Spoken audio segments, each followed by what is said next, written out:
Grazing Lands Coalition, I'd like to welcome you here today. That was, had a tough time getting in this morning. Stuck a few times. Oh, wait a minute, that was last year. So what a difference a year makes. It makes us, a winter like this makes a rancher very optimistic. I guess, how many of you think these cattle prices and high grain prices are going to stay? Put your hands up. Today, okay. So, I mean, we can get very optimistic when things are going great. But we've got to get, this is a time when we've got good times, we've got to get our house in order, I guess. And we've got to become very low-cost producers to stay in this kind of a business. And I think some of the speakers here today are going to give you some very good ideas on how to change your operation, whether it's grazing management, so very important to get through the drought and make ranching very profitable, and make ranching fun again. I mean, it's if you're not having fun at what you're doing, you probably shouldn't be ranching. With that, I guess I want to thank all the sponsors, Burley County Soil Conservation District, Dakota Prairie's Resource Conservation and Development, Morton County SCD, the North Dakota Department of Health, and SARE, the Sustainable Agriculture Research and Education, helps us with funding, and for the Retired Seniors Volunteer Program, and also North Dakota Farm Credit Services. So, and I guess I'd like to thank Mary Stevens. She's our coordinator here. And she does really helps us out. And I guess I'd like to introduce the mentors for the North Dakota Grazing Lands Coalition. If I'll read your names off, if you'd please stand. Keith Bartholomew, he's from Sheldon, North Dakota. Wayne Berry from Williston. Chester Brandt from Hebron. Paul Brown from Bismarck. Steve and Chuck Fettig from Wishook, Lance Gartner from Glen Ellen, Josh Heinrich from Adrian, Myron Lick from Russo, Lynn Berg from Sterling, Jeff Bleese from Bismarck, he's from the Dakota Community Bank, Gabe Brown from Bismarck, Nick Faulkner from Russo, Joe Fritz from out at Beach, Gene Goldman from Turtle Lake, Dave Heinrich from Adrian, Brian Maddock from Maddock, myself, Ken Miller, John Lee Nays out of Rame, Wendell and Linda Vegan from Killdeer, Larry Woodbury from McLeod, Chad Nays from Bowman, Daryl Oswald from Wing, and Troy Vollmer from Wing. And our some of our new mentors, Jerry Doan from McKinsey, and Jay and Krista Reiser from up by McCluskey area. So with that, these are some very unique individuals. Rub shoulders with them today, and you'll learn from their experiences, and that's what the coalition is all about. We're here to, I guess like I say, I work for the Burley County Soil Conservation District, and kind of our motto is we're from the government and we're here to help. Now, these guys aren't from the government, and they are really here to help. And I guess I'd just like to thank you all for coming. It shows what kind of interest there is out there in trying to be sustainable in agriculture today.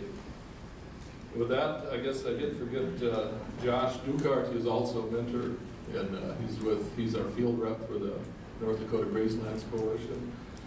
And with that, I'll turn it over to Josh.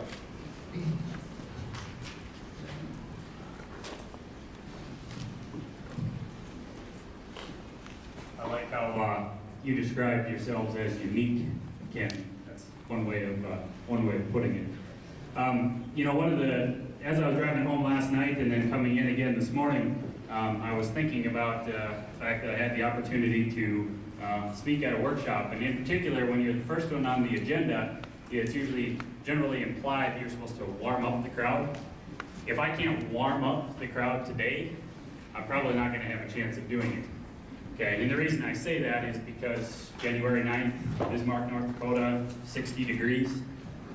Okay, that's generally not going to be the case on most years. Now, I don't think it's going to be quite that warm today, but nonetheless, like Ken said, we're glad that everybody's here. You know, most of the time we're worried about, you know, icy roads and 20 degrees below zero and blizzards, and are people going to come? Today, I almost think we might be on the other end of the spectrum where we're wondering if it's not too nice and people might actually stay home and try and get some things done outside. So I really do appreciate everybody being here.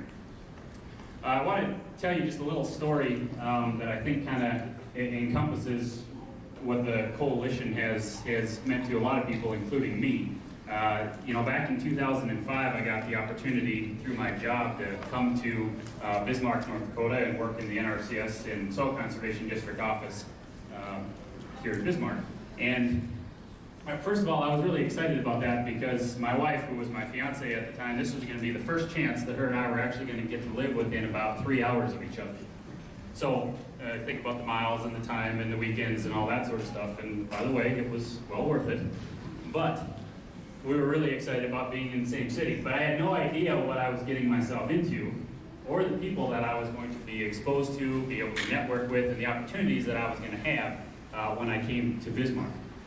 And the first day, I showed up early, wanted to make a good impression. I was meeting everybody, shaking everybody's hand in the office, asking all the right questions and trying to give all the right answers. And then I met Ken. And I just happened to ask him if he knows anything about grazing. And for those of you that know Ken, know how the next half hour of my time went. And I tell you, the next half hour, or that half hour, I probably learned more about grazing than I had in the previous several years. And then a little bit later that day, both Ken and the district conservationist in Bismarck, Jay Fear, asked if I wanted to go to lunch. And I thought, okay, that would be great. First day, they're asking me to lunch. They probably don't hate me. Okay, so we go to lunch, and of course, being a government employee, I knew that I better not start any sooner than noon, and I better not go any later than 12:30. Okay, so we go, we order, we eat, and we're getting done, I'm ready to pay the bill, and of course, they didn't let me pay the bill, but I get ready to go because it's getting close to 12:30, and I don't want to make this bad impression. And then I asked the question. And at the time, I thought it was a big mistake. But I said, either of you two know anything about holistic management?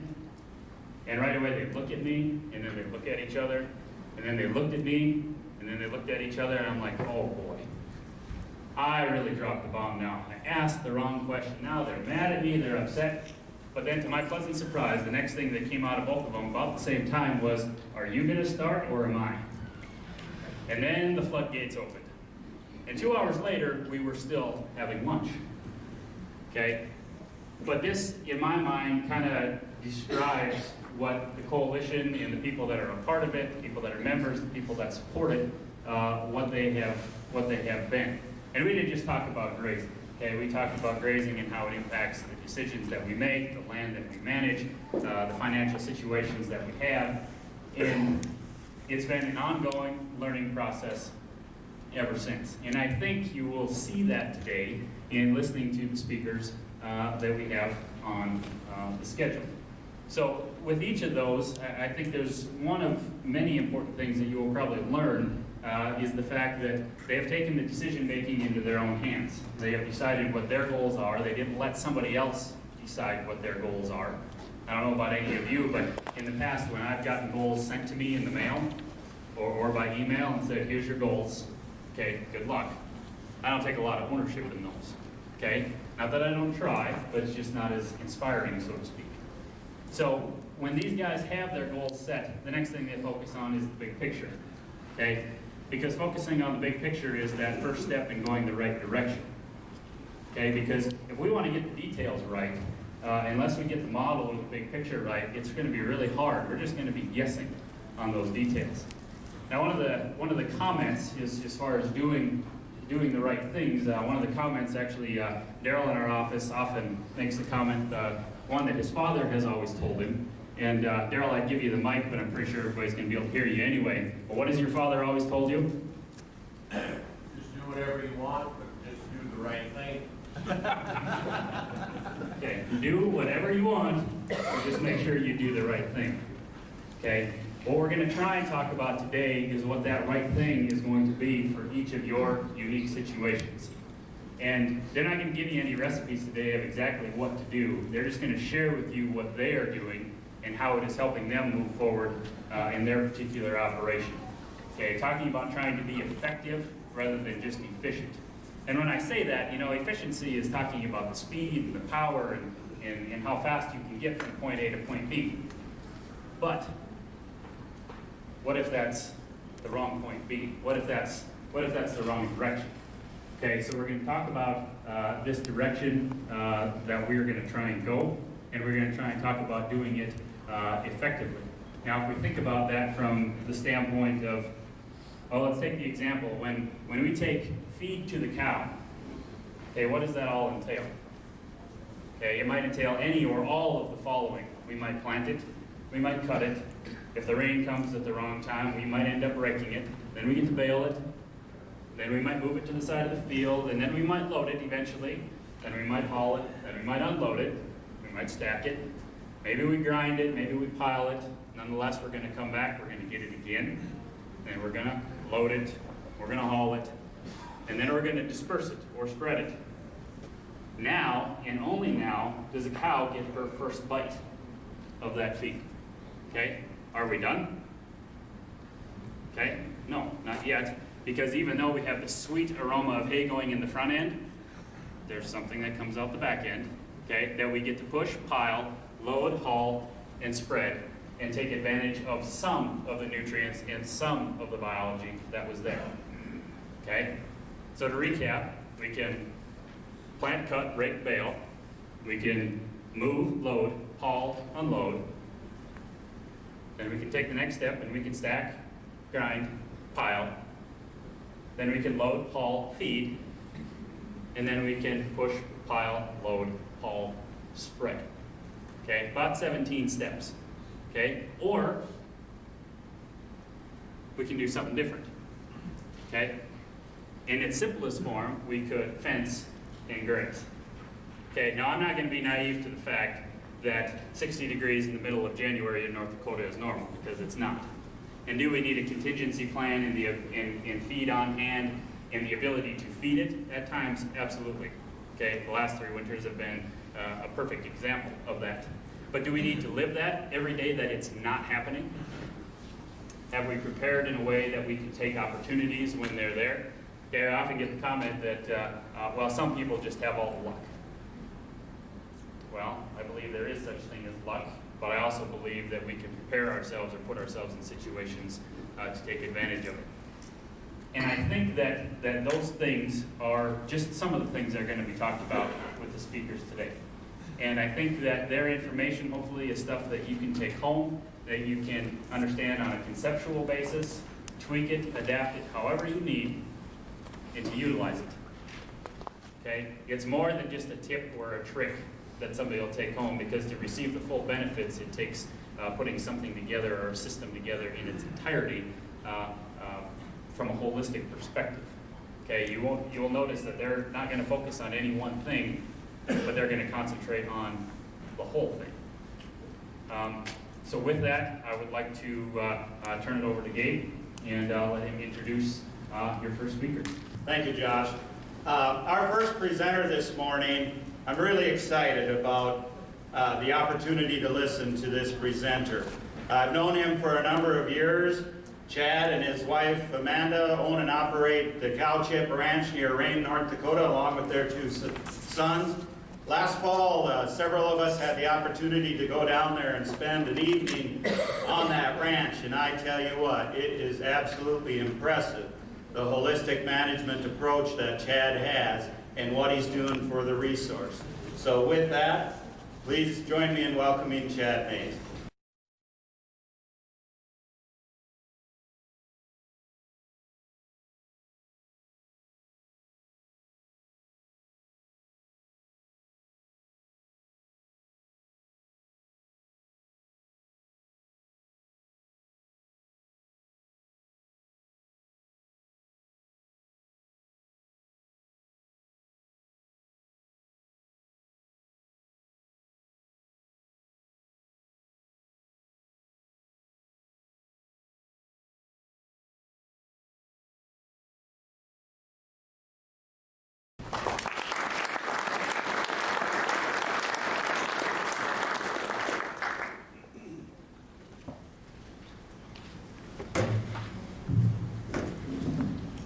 Josh asked me to give this talk, I wasn't real sure about it.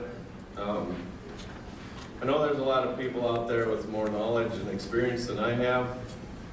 And I haven't done this for about 12 years, so it made me a little nervous. But my wife told me that it would be a good idea because her words, and I quote, "I'd like to hear you preach to somebody else besides me." So, we'll see how it goes. Hopefully it doesn't sound like a sermon. But as Gabe said, I come from southwest North Dakota. I ranch there with my wife and two boys, Zach and Toby. When I graduated from college, my dream was to raise a family. And the best way I knew how to do that was in southwest North Dakota. So I came home, I bought a place. We've made some improvements, and right now we run about 200 cows, cow-calf pairs, and have a custom heifer development program, which we're kind of phasing out because it's not fitting into our holistic goal. But I was introduced to holistic management in high school. My dad went through it in the 80s, and a lot of neighbors thought he was crazy. My sisters and I figured it just meant more fencing. But I brought that practice those ideas into my practice, and started making some improvements. But here the last few years, we noticed the cost of operations has gone up, the labor has gone up, the stress has gone up, and it wasn't fitting our goals or our dreams. And I found, I suppose I better move my slides with, but that's kind of where we are. But I found that I wasn't spending enough time with my kids and sharing the things that are my goals and dreams. So we looked at a lot of different things we should change on our place or add or get a different job or whatever. But we decided that maybe we should take a look at our tools that we're using on our place and look to see if there's a way that we can accomplish our goals without adding more, but just creating more of an opportunity out of what we have. And as you can see, with our old toolbox, we had some things there, but they weren't sustainable. We needed to change some things that would help us keep growing forward. And as you can see, the twice over grazing, it did help. But a couple things that I neglected to see before one thing was the rest and recovery period, and also soil health. I was more based on production. Let's see how much grass we can grow. The other thing is our biggest expense is our wintering costs. And if we decided if we can change that, that'll help us, be more sustainable, more profitable. Monocultures, we have a lot of brome grass over the years. We just have not been able to get that going and get that production we need and get that healthy soil. So we looked at tools we could use to change those types of plant communities. I wasn't documenting things enough. Taking time to monitor, it's different walking through a pasture versus looking at it out your tractor window. We looked at fencing. We had a lot of electric cross fences, things like that. But I think I was viewing the fences wrong. I was looking at fencing as holding cattle into an area versus using the cattle to manage the land. You know, we found we're dependent on a lot of things. You know, you buy a product, you think, well, we need to solve a short-term solution, so we'll use that product to get through it. Well, it worked so well, let's use it again and again and again. And pretty soon, we're dependent on it. So we looked at a lot of our management tools and the products we used, and we thought, well, maybe we could look at learning about solving these problems versus becoming dependent on these products. And the other thing is our goals. Our goal was to have a family. Well, we didn't have a detailed goal. So we really started looking at how we wanted to get to our goals and our dreams. So I just want to talk to you a little bit about how we've used these tools on our place and how they've benefited our ranch. First of all, bale grazing, or high intensity grazing. The last 2 years our goal was to increase as much cover, put as much carbon down as we could, because we didn't have that soil armor. We needed to get our carbon nitrogen cycle going, and boy, we picked the 2 good years to do that. We've been able to add a lot of cover,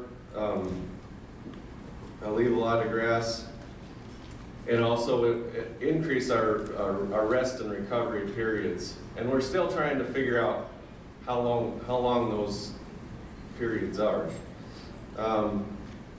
Another thing is increase our plant species and decrease costs, which if we can increase our grazing period, that'll greatly cut down costs during our feeding period. And the other thing is to stay out of the tractor. One thing is I love having my boys with, so if we can, I'd rather have them out in the pasture running around than around, dangerous equipment, stuff like that. Plus, I was not built to sit in a tractor. So that's kind of why we've used this tool.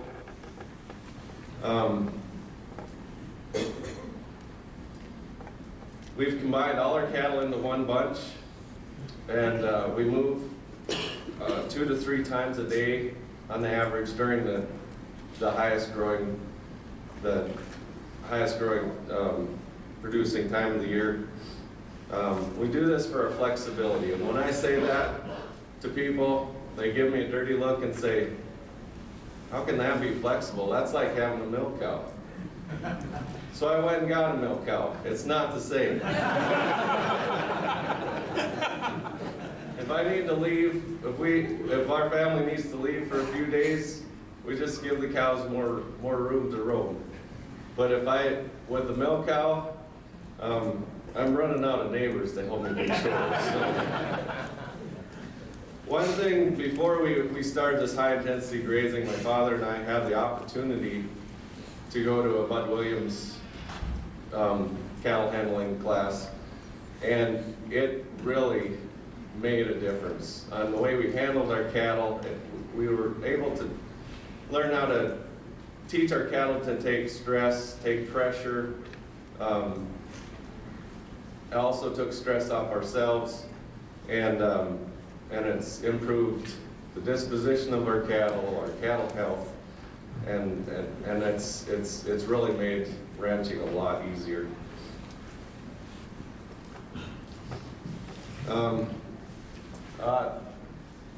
What we try to do is early in the season, we try to match our movements according to the growth of the grass. So the faster the grass is growing, the faster we're moving.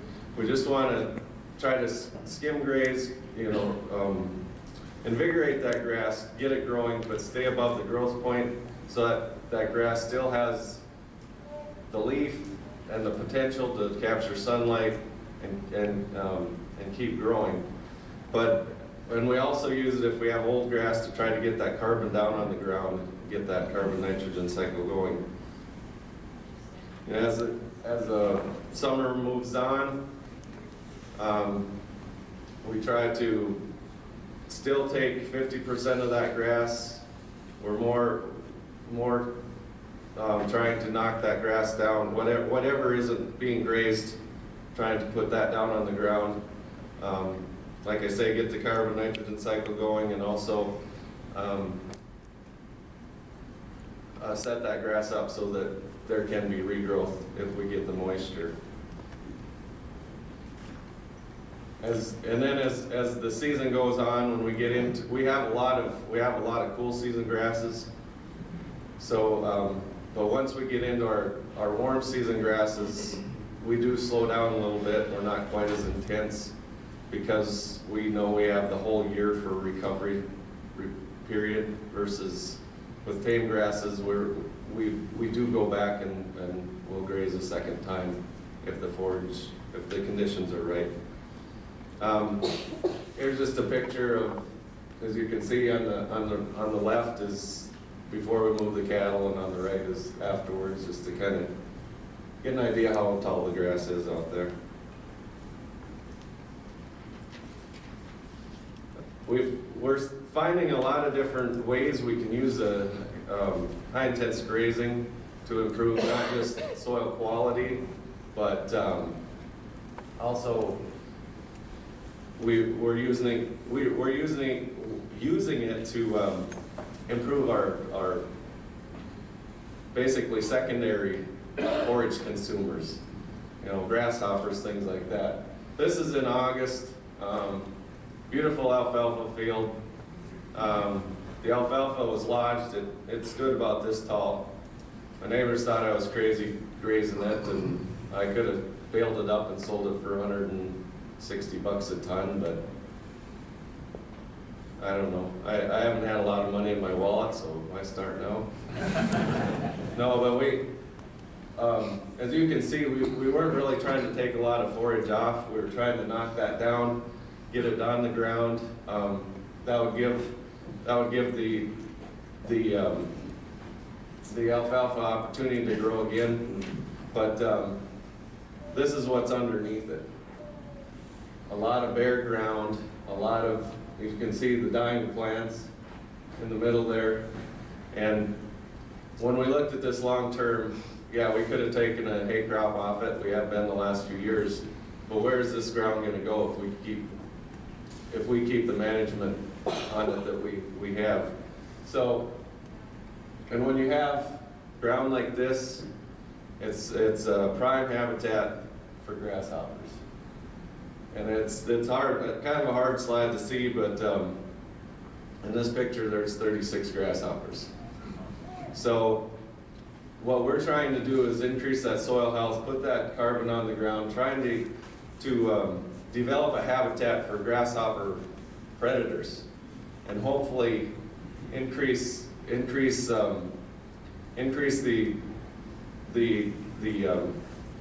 soil health to the point that this is not a problem. And or else the other thing is we got to find a market for grasshoppers. After looking at how well this high intense grazing has worked for us, we thought, well, is there a way to continue our soil improvement through the winter and not just focus on during the summer growing months? So we looked at bale grazing, looked at where can we move that feed to try to jumpstart areas that don't have any cover. Because if your ground looks like this, it's hard to put carbon down in an area where there's no carbon to begin with. So we started targeting areas, hard pan, alkali, things like that didn't have a lot of cover to it. Other thing is there a way to save money as far as hauling that hay when the snow isn't 2 or 3 foot deep? And the other aspect is during the winter months, it's probably is the lowest nutritional value a cow needs. So we thought we could put a little pressure on these cattle and see what cattle can't handle our management and get rid of, keep track of them and get rid of them, versus trying to keep them in the herd and adding more costs just so we have 200 head of cows.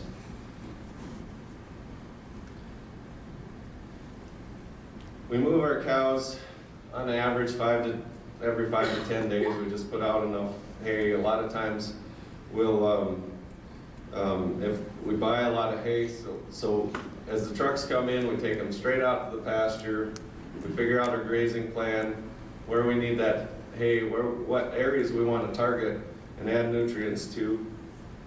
And as you can see here, these are the type of areas that we really focus on. And we're not as worried about the type of forage we use. We look at the quality. When we buy hay, we want it tested, so we're looking at the most economical hay for the quality. And in this picture, we got everywhere from good alfalfa hay to road ditch hay to straw. And the cows will eat anything you put out there if they get hungry enough, but we still figure out their requirements and figure our grazing days based on that. Here's a picture. There was about 4 bales in that area. It was a hard pan spot. There's absolutely no growth, so I don't know if this looks like there's some waste there or not, but it's all food for something, whether it's the ground or the cattle. And that's kind of what we're shooting for.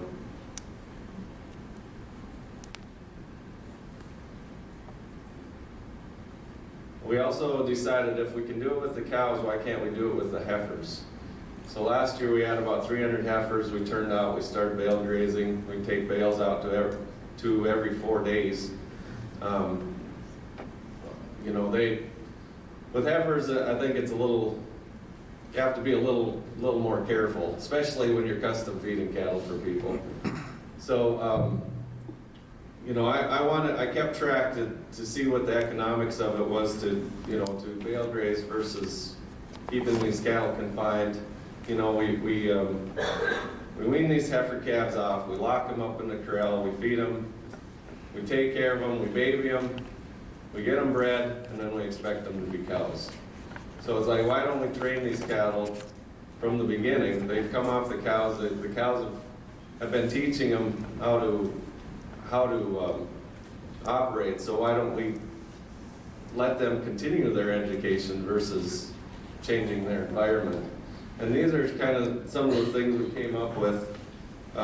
When we had them in the feedlot, this is what we had for mixed ration, corn silage, hay, a little bit of concentrates, a mineral supplement. And it was about 77 cents a day. Well, when we went to bale grazing, we fed a little more hay, but without the processing and things like that, we were able to drop that by 12 cents a day. And that did not include yardage. I was also able to drop yardage because I was only starting a tractor twice a week versus 2 tractors twice a day, or once a day. Our mineral consumption went down. Being those calves are out on fresh ground and bedding down in new areas, they weren't fighting parasites and bacteria, stuff like that, so they stayed healthier. And there was a lot less corral maintenance, manure hauling, things like that, so our costs went down considerably. And we were able to pass that on to our customers. And the other thing is we targeted the heifers like we did the cows. If we can eliminate those poor producing cattle, it's more profitable to sell an open yearling than it is an open 2 or 3 year old. One of the concerns I had when we started bale grazing is protection. We don't have much protection around there except the trees around the place. And I was really surprised that if you give the cattle an opportunity to have forage in front of them, they're not as concerned about protection as we are. What I try to do is if there's a major storm coming up, I'll try to move them onto fresh hay before that storm comes. That way they can prepare themselves for the storm versus having the stress of them standing by the gate in the morning, wondering when their feed is coming, and trying to figure out, you know, it's 20 below, do I feed them 20 pounds or 22 pounds today? So I'm leaving that up to the cows to figure out what they want to do. Here's just a picture of the bale grazing. This would be the spring after, the summer after the bale grazing. We grazed this, it was clipped earlier in the summer. You can see there's little areas that there's probably not a lot of production yet. But look at the greenness around where those bales sat. Look at the health of that grass. And this is the second year. On the left is, you can see that the grass is, throughout most of that pasture is about knee high.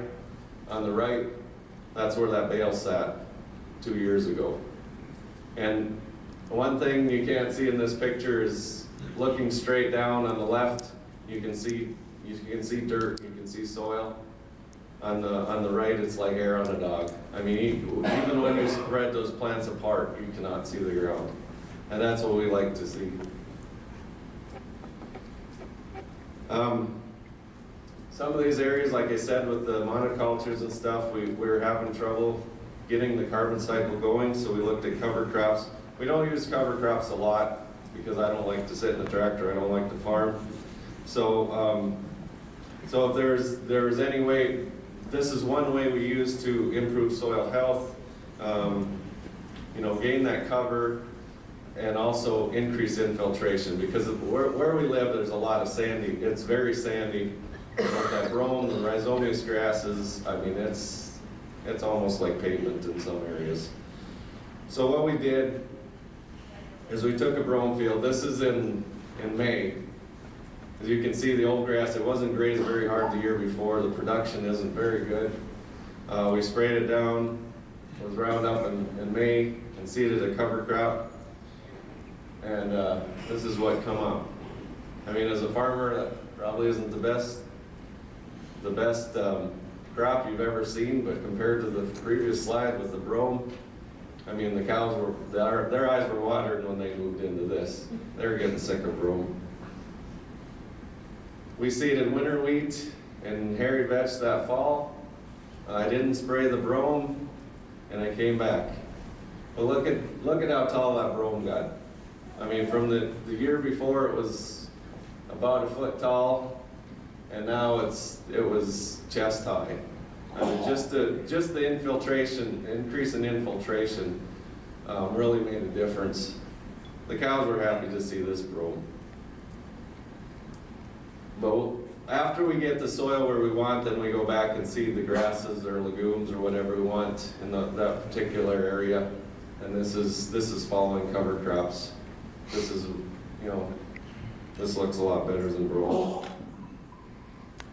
Brome's not a bad grass, it's just not very good by itself. Now let's see, monitoring. This has really been a very valuable tool as far as our management. You know, in helping develop our grazing plans, helping us set a benchmark so we know where we're going with our practices. We're taking more documentation, trying to educate ourselves all the time on how to use this information we're getting and to help us develop our plans and our goal to reach our goals. And also, we use this monitoring for family time. You know, we usually pack a lunch, jump in the Ranger, head out to the pasture, spend a couple hours just looking through the grass, chasing whatever will move. It's a perfect time to be able to teach the kids. I have to tell one story. Last year at this meeting, George Wagner was a presenter, and he talked about dung beetles. And I was sitting, listening to the presentation, I thought, you know, our family needs a new hobby. And I didn't realize how entertaining it would be to watch a 2-year-old herd dung beetles. It's literally a hands-on experience. So this education is very important, and it's kind of what I want to do is pass on this information to our kids. These are some of the practices we use for monitoring, clipping, and weighing. We measure plant height before and after we graze pastures. We also look at the plant density and plant types to see if to watch the changes. And and we don't get carried away with this. We measure what we need to, what we want to learn, what we want to know. If there's areas that we really are targeting, that's the areas that we're keeping a close eye on. Another thing is pictures. It's a moment in time, and you need to document what's happening, not just the grass, not just the cattle, the environment, the insects, what your kids are doing. I mean, it's nice to be able to have something to go back and look at. And I just want to show you an example of where monitoring has really opened our eyes. In 2010, we took a hay field and we split it right down the middle. One side we grazed in June, the other side we hayed in July. And then the next spring we came back to see if there was any difference. And you can see there was a difference. On the left-hand side where we had grazed, we had some old grass there that was still protecting the soil. You can see there's more the leaf to capture sunlight, no bare soil, and it looks way healthier. And we found when we went in and did the clipping and measuring, we found that all the grasses were at least 40% taller. There's more leaf area. Plant density had increased, and our production was 3 times as high on the side that was grazed. So, I mean, when you can make those comparisons and see what is happening out there, it's easier to make decisions and feel comfortable and confident in what you're doing.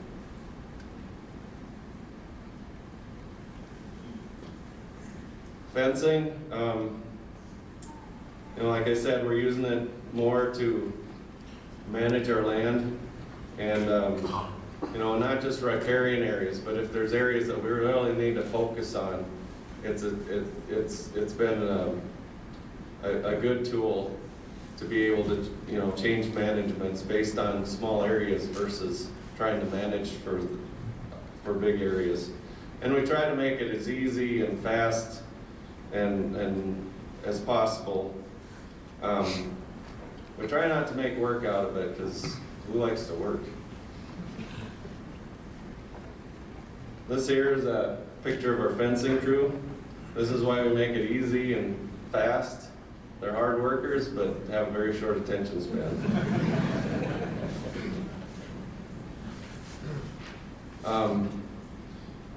Well, this is just a picture of some of the fence we use. It's I don't know, it's probably crude. It's as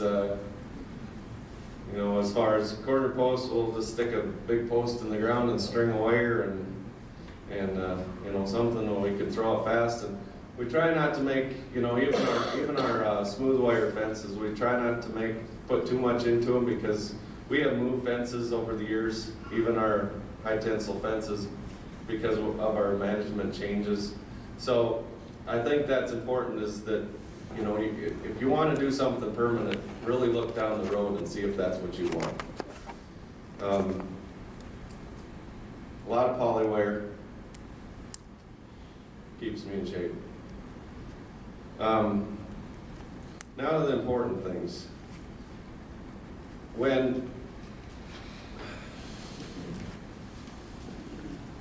we started making our changes, my wife and I went to a holistic management class again, and it really helped to get her more involved and help make the decisions. And from that holistic management school, we started a group, and there's 4 of us families, and we share everything. You know, we talk about how we're marketing our calves, what we're getting for them, you know, what the new tractor costed, whether we should buy that tractor or not. I mean, we talk about everything down to what our groceries costed last month. And just to have that support system, that somebody around that can help you make decisions and you don't feel like you're by yourself, it really helps. You know, another thing is you know, I've had the opportunity to meet a lot of people that are doing what I'm doing or trying to, and having that ability to contact people, and that they're more than willing to share their information. And last but not least, the family. It has to be a family involvement. I mean, the more involved the family is, the more fun and fulfilling it is. This is a picture of our Tri-State Council. We're out working on some monitoring practices. As you can see, the bale graze there the year before, so let's see. And then our holistic goals. I think this is the most important tool we have. You know, we really detailed our goals, you know, which the holistic goal includes production, future resource base, and quality of life. And we really took a lot of time to write a mission statement to really put those goals, write them down, get them on paper, so you can go back and look at them and say, when things feel like they're getting off track, to see if this is where you want to go with life, and be able to test those decisions. So our goal on our production side is, you know, we want to raise high quality beef and high quality kids. We want to see, you know, forage out there. We want to make improvements. We keep building. I mean, we don't want to stay the same. We don't want to sit in one place. We always want to keep improving. You know, my wife is very creative, and I keep talking about carbon all the time. So she thought she'd try to take that to the next level. And this is what she came up with. This is her definition of recycling carbon. We tear down barns, and she builds furniture out of them. As you can see, our fencing crew doubles as our demolition crew. But she builds end tables and benches and anything she can think of, she builds. And this has really fit in well with our operation, because it's flexible. We can do it as a family, and it's a good way for her to get off the ranch once in a while and get away from us men and kind of take a vacation. This is a bar she built. So, our future resource base, you know, we were given the opportunity to work with God's creations, and our goal is to leave it better than, you know, what we started with. We want to increase our mineral cycle, our water cycle. This is one day I went out to move the cows. I opened the gate and called them and went up on the hill and watched them come. That's a pretty sight. I ran over the dog, so he wasn't helping.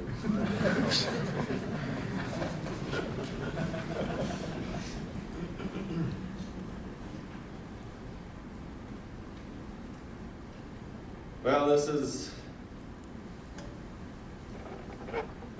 the quality of life we're looking for.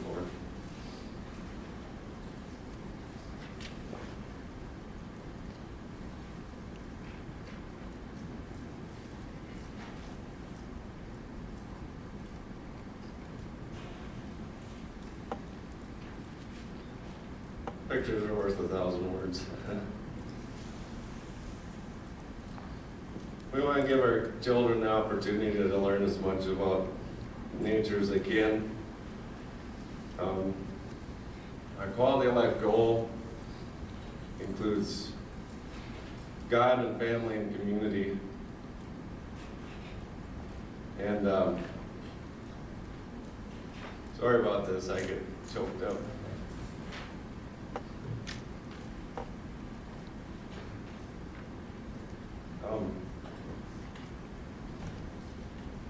This is my dream.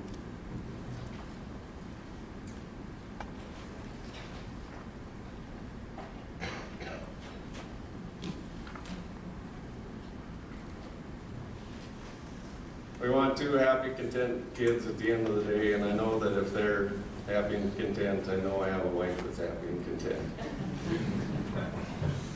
So with that, as you all pursue your goals and your dreams, I ask you one question. What is in your toolbox? Thank you.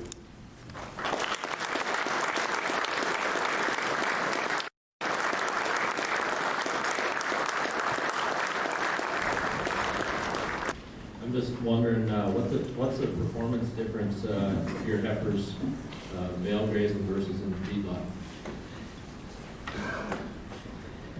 I haven't weighed them. I guess we're not as concerned about the weight gain as we are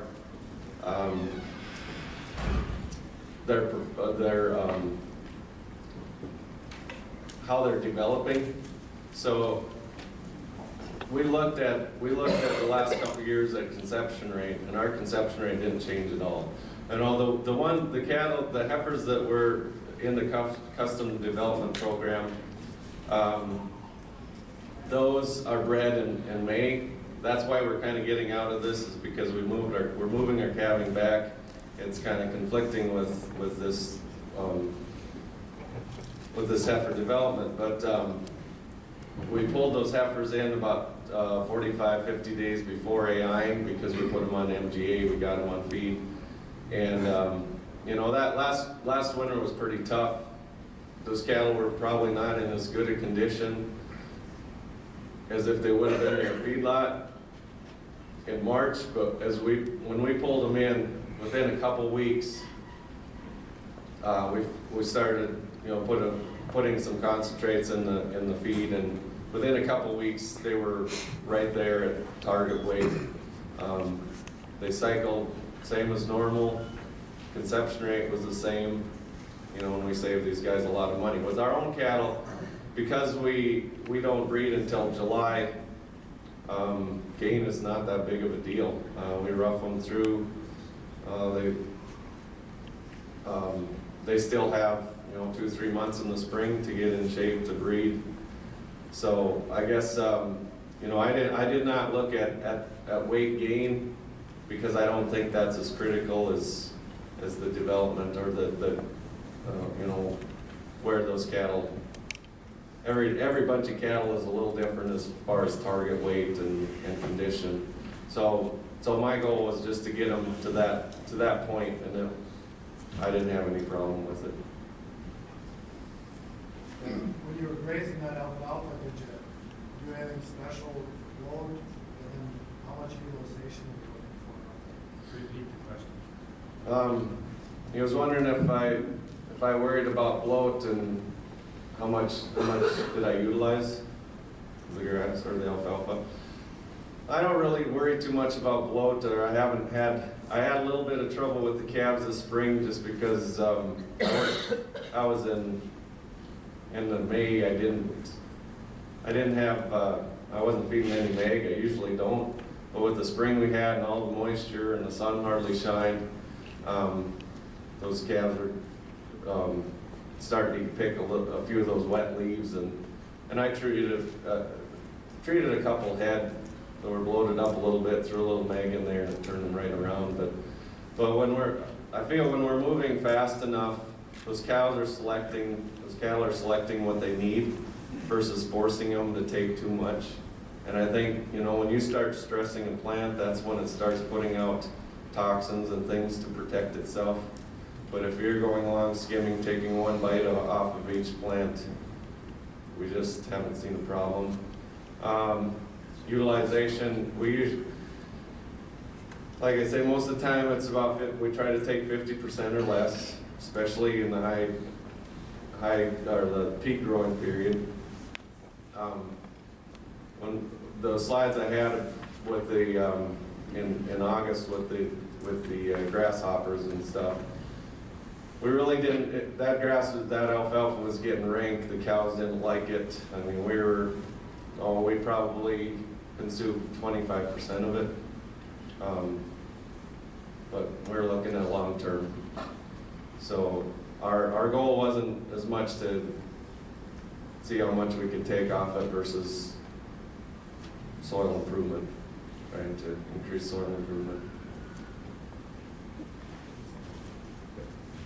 In your presentation, you said you really weren't fond of cover crops, but with the results you got there, do you think it was beneficial, what you did there?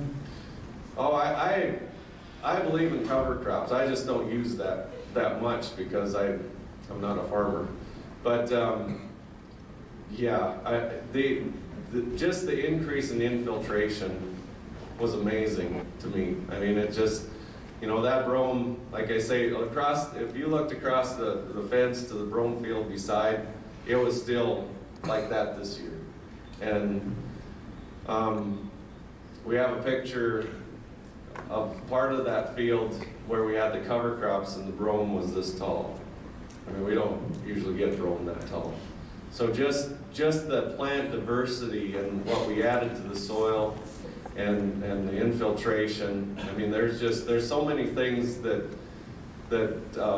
go along with cover crops that it's a fast way to improve the soil. We're also finding that with this high intense grazing on this brome that we are seeing some improvements. We're seeing some legumes come in, things like that. But if you're looking to do it quickly, I think cover crop's the way to go. If you get the Dakota Farmer magazine like I do, I'm sure all of you are like me, and the first thing you do is ignore the cover and the advertisements and go straight to the beef section. And our next presenter, Mr. Walt Davis, has a regular column in there entitled "How to Not Go Broke Ranching," and it is a really well-written column every month. And I know on our ranch he has made a difference. He has a book out, "How to Not Go Broke Ranching," and it's available if you want to sign up in the back of the room. Walt has generously agreed to donate $10 from the proceeds of each sale to the North Dakota Grazing Coalition. So we're really thankful. With that, at this time, I want to introduce a gentleman who has been through it all. He ranched conventionally for a number of years, found out that that was not the way to do things, and since has developed a sustainable system that is the envy of most people in the United States. With that, please join me in welcoming Walt Davis.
Gabe.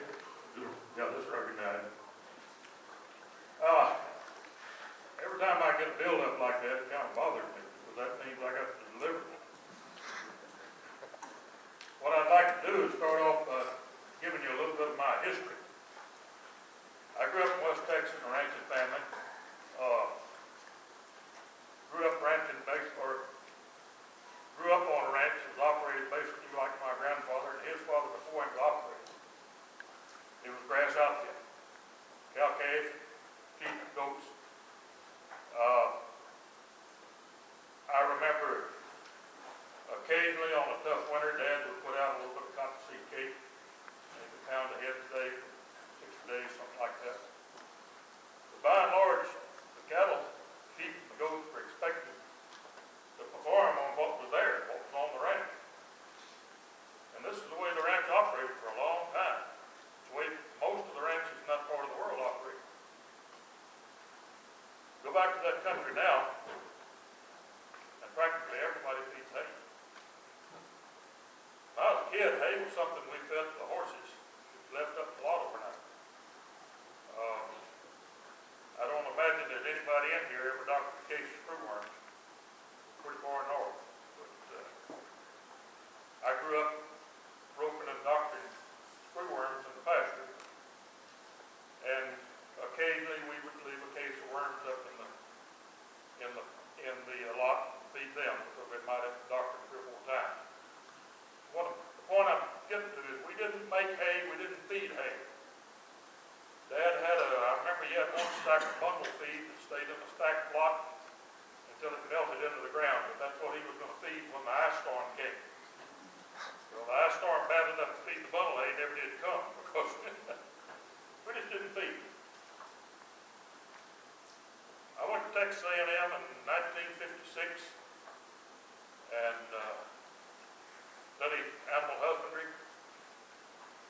and found out just how poorly my ancestors had been performing for the last couple hundred years. I spent 5 years there, took a bachelor's degree, went on and did some graduate work. And when I got out, went to the ranch that we'd bought in southeast Oklahoma, 40-inch rainfall belt, grew up at 20-inch rainfall belt. See right there, I made a jump right there. But the big problem was not so much changing country as it was me trying to utilize what I had been taught Texas A&M and put it to work on an operating ranch.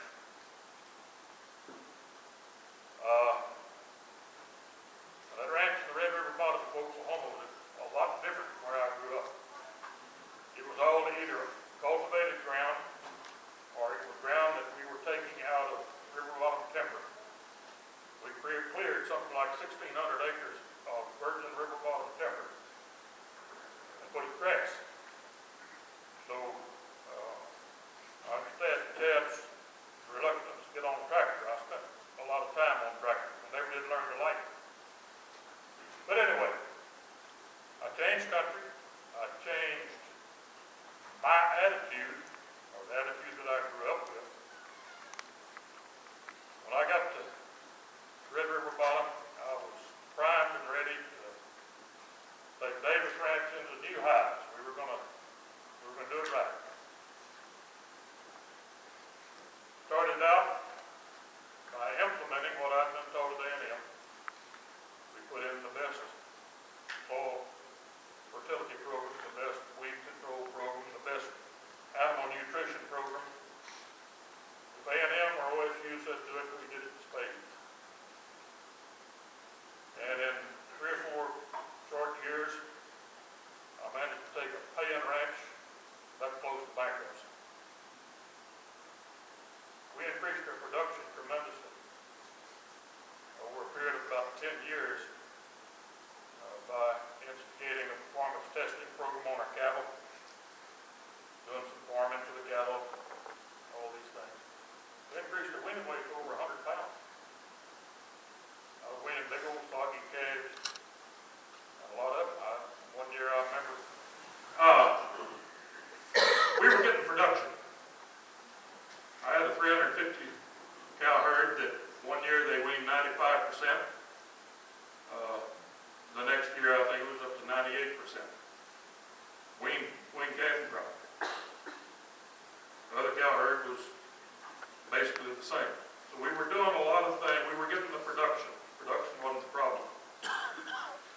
But we saw some other things that were happening. Number one, we weren't profitable. We were selling more product every year, and our operating loan at the bank kept getting bigger every year. We also saw some other things happen. The health of our ground was leaving. We got to the point that there were no earthworms even in the new virgin timber ground. So things were not right. Another thing happened that for 4 or 5 years now, I got sick and went to the doctor, couldn't figure out what was wrong. Finally wound up going through a clinic. You ever been through a clinic? If you did, you'll have a lot more sympathy for the cows you're running through the chute. That's what they do. They run you through a chute and they jump you in the butt here and they jump you in the butt there. Anyway, I got to one doctor and he said, what chemicals have you used in the last year? There was a pad on his desk and I picked it up and wrote down, I don't remember, 15, 20 chemicals that I'd used in the last year. Handed it to him. He just pitched it back to me. He says, I can't help you. He says, you're going to handle stuff like this. I can't do anything for you.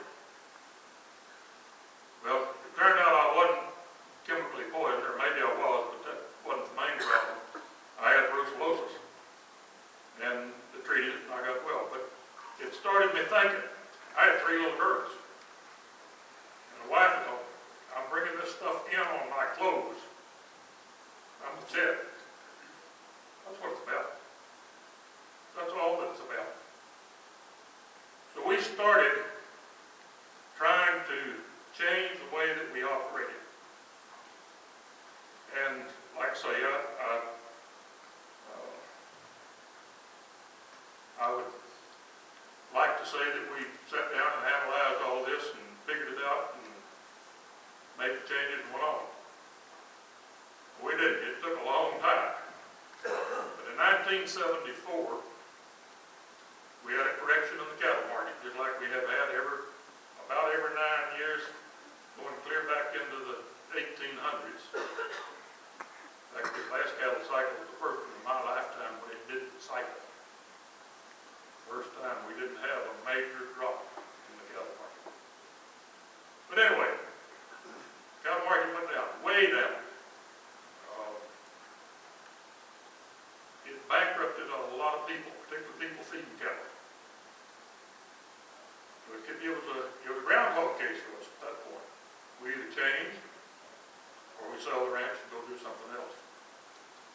So we started looking at what had to change if we were going to stay. The easiest thing was to get out of the tractors, the fertilizer, the weed spray, all of those things that we were spending money on. One time I had 5 men driving tractors on that ranch. Big payroll, big diesel bill, repairs, maintenance, a lot of expense. We went cold turkey and said, we're not going to farm for the cattle. We came to southeast Oklahoma out of, like I told you, an old dry, hard country, looking for year-round grazing. We left the only really year-round grazing that I know of, and that's a range country managed property. If you've got a range country that you can manage properly, you've got year-round grazing. All you've got to do is adjust your demand to meet the supply. We were trying to adjust the supply to meet the demand. And that's not semantics, folks. That's a big difference. You have a supply on your operation, wherever you are.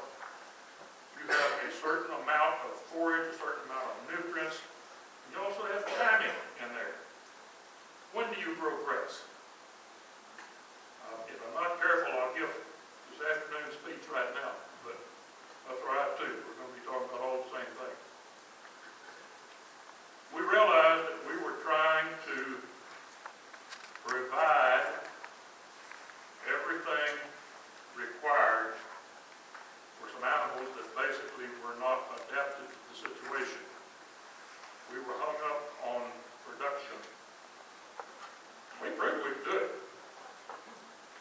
those big heavy calves that I was weaning, saving the big fat heifers to go back in the herd. What happened to my cow herd? Kept getting bigger and bigger and bigger, taking more feed the winter. I could run less of them. The chart in that book, that if you're still hung up on cow size, it would be educational to look at it. What it is, it takes, and it's from actual data put together in the southeast, but it doesn't matter. A certain acreage ranch produces enough grass to basically take care of 400,000 pounds of cow. It'll stock so many 1,000-pound cows, so many 1,200-pound cows, all the way through. And they take it all the way through and using actual data from ranches. Extrapolate. The difference on a 400-acre ranch, I'm sorry, it's a 400-acre ranch, not 400,000. It's a 400-acre piece of farm ground in the southeast. On that 400 acres, the difference between stocking it with 1,000-pound cows and stocking it with 1,500 pounds, if I remember right, is something like $44,000 a head for the smaller cattle. Don't hold my feet to fire, the information's in that book. But anyway, the point was, we were getting bigger cattle, took more inputs to take care of them. We were spending more money on a daily basis. And we were getting farther and farther away from anything like a natural cycle.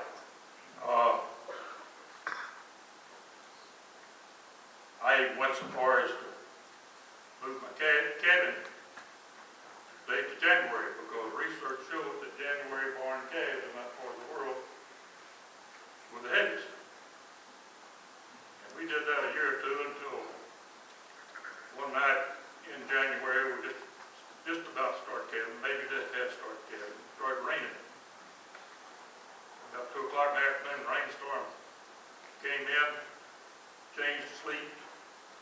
By midnight it was ice. Next morning, I had 22 dead calves stuck to the ground. More than that, never got up. So we decided that maybe January calving wasn't the best way to go. But this is the kind of thing we were doing. And hey, pretty well everything we were doing was, quote, research proved.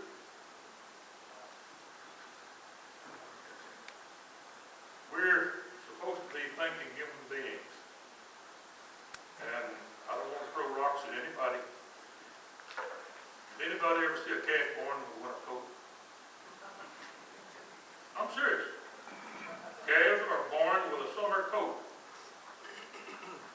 You show me a long-haired calf born in January, and maybe you can get this done. You can fight nature, but you can't beat nature. And besides that, it's a lot more fun to do it the easy way than do it the hard way. I told somebody earlier, I was failure at ranching. We made some money. But my kids didn't want to come back to the ranch. I don't blame them. I wouldn't want to ranch the way I was ranching when they were growing up. My wife basically raised our family. I was gone from the house before the kids got up, and a lot of times they were in bed when I came in at night. That's not the way it's supposed to be.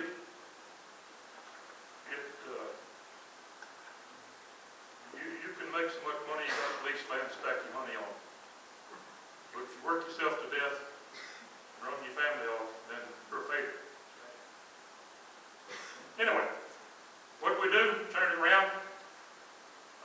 Like I say, the first thing we did was realize we didn't have a choice. It was to the point that we were afraid to go back to the banker because we were pretty sure he was going to say no. And from there, it would be a very short way out before he decided to sell us out. What we started doing was basically,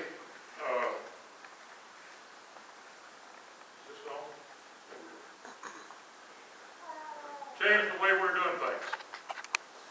What the to synchronize our production cycles with natural cycles.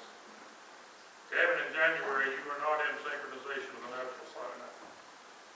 When are baby deer born in this country? June? That's pretty well the same in our country. Late May, June. That in itself ought to tell you something. If you look at nature and look how nature solves problems, you know, that's not a real good statement. Nature doesn't solve problems. Nature doesn't let problems develop. We spend so much time solving problems. If you're a good manager, you're not a good problem solver. Because a good manager will hit the problems off before they develop, and you won't get enough practice solving problems to get good at it. This is one of the things that we saw we had to do. Every location has a forage curve. When do you grow your forage? When do you have green feed and when do you not? We moved Kevin in the spring. Now, I admit I have played with this a while. I decided that March was close enough. What were the plains trout here? Lakota? Cheyenne, Northern Cheyenne, Lakota? Anyway, our country, Comanche and Kiowa. Comanche words for March is the dying movement. That's what, pardon? That's when everything that's made it through the winter is managed to survive. And the grass begins to green up, and they start chasing that green, and they're on the last little bit of fat off of them, and a big percentage of all the weak ones die. That's the way nature handles things. So March is no better. In fact, it's a poor month in our world to calve than a lot of others. We saw that wasn't working. We finally wound up, eventually, for my area down there, I want to calve in April, first 15 days of May. I'd like to have them all born in the last 15 days of April and the first 15 days of May, even though that creates some other problems. Our country's hot. And when we're calving in April and May, that means we're breeding in the hottest months of the year. Late June, July, August. So you have a trade-off in whatever you do. But we moved to spring calving and played with it for a while and basically made it work. Here's the reason why. Here's the supply of grass in that part of the country. Our grass starts late March, has a jump up into May and June, just a straight up growth curve like this. Tails off as it begins to get dry. If we get fall rain, we'll get another little bump in the fall and grow a little bit of tropical grass, Johnson grass, Bermuda grass, maybe some ryegrass and clover in the fall. The red's the demand curve on a pregnant cow, or on a cow. She's red right here, but she's dry, and she's coming along here. Calf starts growing. She has that calf, and her demand jumps right straight up. At this point, she has a 40% higher demand for nutrients than she did down here. Anyway, as her lactation begins to drop off, if it begins to drop off, we've got beef cows now that give more milk than Holsteins used to. My ideal beef cow would give a gallon and a half for about 60, 70 days and then tail off and be given about a pint of milk a day by the time that calf is 7, 8 months old. But anyway, that's what we had to work with.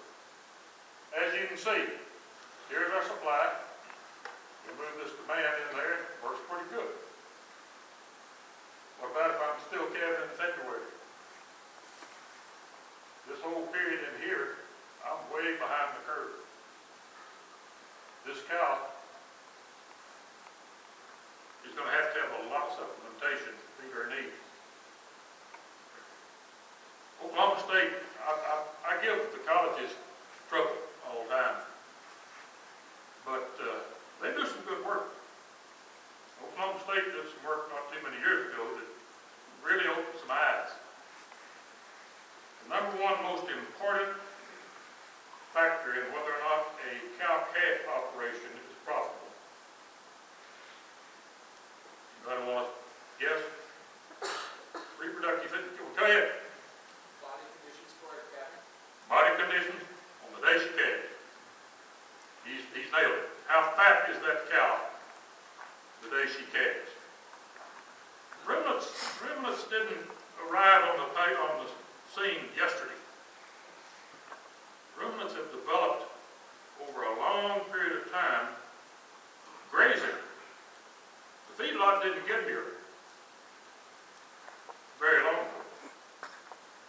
So how does nature handle the fact that a cow needs to have, or a bison or a cow elk or a doe deer or whatever it is, needs to have a supply of energy? It takes energy to give birth, start lactating, repair the ravages of birth, start cycling again, start ester cycle again, and rebreed, and stay on cycle to have a young every year. Nature solves that problem by saying, all right, she needs enough time in the spring to get over the winter troubles. She's wintered on wheat tips and dry grass. She needs to have enough green feed in front of her to get fat. Any of you ever feed any dry thin cows? Take a set of, I used to do a little of that. I buy thin cows in August and September. September and October, usually in that country. And you know, it's never hard to buy thin cows in southeast Oklahoma. Somebody always had thin cows to sell. They pull a calf off of them, and there'd be a percentage of those cows that all in the world they need for something to eat. But you take those thin cows, and I would worm them because they were all carrying a worm load. But if you have quality pasture, some of those cows gain 4.5 to 5 pounds a day for about 30 or 40 days. They'll pack it on. If they're thin and healthy and have unlimited green feed, they'll turn it on. Body score just does that. This is what nature does. If those animals have enough time before they calve to put fat on their back, then that energy is immediately available when they calve. I have seen thin cows stood up in a lot trying to get them in enough condition to rebreed. I've seen cows founder on grain and still not pick their body condition up fast enough to get back on track.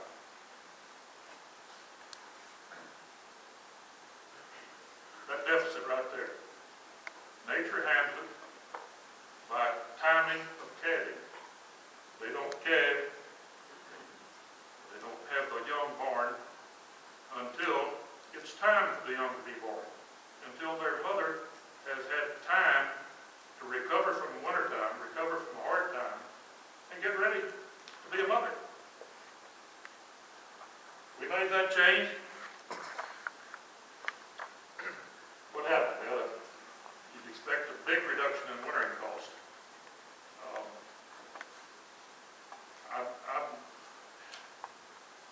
I've been in shock. I've told the story 3 or 4 times to people since I've been here, but newspaper article the other day. The average cost to keep a cow in the United States right now, a beef cow, $607 according to USDA. That's a lot of money, folks. If that's the average cost to keep a mother cow in the United States, we're worse out of whack than I thought we were. Because I'm getting radical here. What's the purpose of a beef cow? What's the purpose of a beef cow? The only purpose a beef cow has is to let you sell something that you can't sell otherwise. It's to harvest the grass growing out there in the rocks and the brush and turn it into something that you can sell. It's a fantastic wealth-producing mechanism if we allow it to be that way. Our problem is we we have gotten hung up on the concept of production instead of on the concept of increasing the value. You're in the ranching business. What is your business? Selling cattle? Selling sheep? Your business, if you break it down to the final analysis, is converting free solar energy into something you can sell. And you do that by converting solar energy into biological energy through green plants and photosynthesis. And then you convert those green plants into wealth somewhere or another. We traditionally think of beef, wool, milk, whatever, but there's other things that can be considered wealth. Here again, I'm giving this afternoon speech about big reduction in winter cost. We reduced the demand of those animals in the time when our forage was the shortest. Tighter and a higher percentage breed factor. When you're calving, after they have had a chance to recover their body weight, the little gal breed back in a hurry and tightens up the season. You have less testosterone, you have less problems, your calves are stronger. You have, everything works better when you get back in sync with nature. It's also an automatic selection of grass cattle. If you're like I was, because at this point in my career, I had a lot of cattle that were a long way from being grass cattle. In 74, our average cow size was probably 1,400 pounds plus. I'm a long way south of y'all. Big cattle in the farm here. You get further south, the cattle get smaller, supposedly. We were out of cycle on that as well. By moving to winter calving, and not feeding like we had, moving away from winter calving and not feeding like we had, we applied a lot of selection pressure on those cattle. The cattle that could not make that transition were not grass cattle. They were the feedlot cattle that had to have the help. And basically eliminated. Lower cost for calf in the winter. When I moved in the spring, what did that do to my calf weight? Went down. The calves are younger. So it costs less to winter a 450-pound calf than it does to winter a 550-pound calf. You look at that, like the next step, non-slider calves. Well, I'm not sure that that was a con because of this right here. With those light calves, it suddenly makes sense for me to winter that calf. When I was doing everything right, winning 550-pound, 600-pound fat calves, where's that calf go? Nobody wants him. Darker boys don't want him, he's too fat. Feedlot boys don't want him, he's too young. So I was spending more money to produce something that the market really didn't want. These big, fat, young calves. When I got the younger calf, yeah, they're lighter. But if I sold that weaning, what will a 450-pound calf, what percentage of, put it their way. How much difference is there in the sale price per pound on a 450-pound calf and a 550-pound calf? Our calf sells for more per pound, doesn't it? If you've got, better way, you sell a load of calves. If you sell a load of 450-pound calves, how many dollars would you get compared to if you sell a load of 550-pound calves? Much more money for a lighter calf. Same weight, basically. Truckload, so 40,000 pounds. 40,000 pounds of 450-pound calves will bring a lot more money than 40,000 pounds of 550-pound calves. We picked up a little unintentioned benefits there. Not sure that our lighter calves were a con, but that was one of the results. We adjusted our stocking rate, allowed the calves to be carried over. This is one of the more profitable changes that we made. When you wean a calf, say you wean him at 8 months,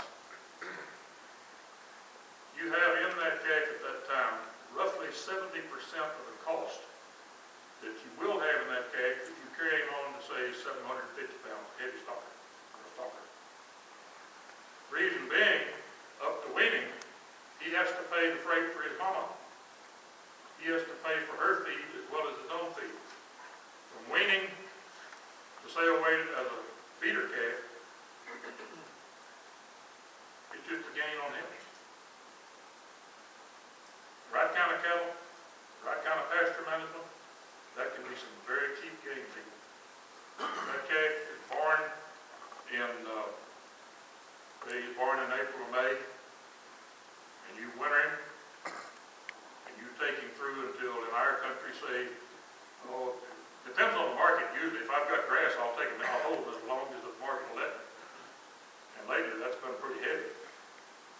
But in general, in the past, around 750 on the steers and 700 on the heifers, you better move. But the gain from weaning to that start weight is cheap if you lined up and ready for it. We got ready for it, but cut our cow numbers down a little bit so we could carry those calves through and have grass for them.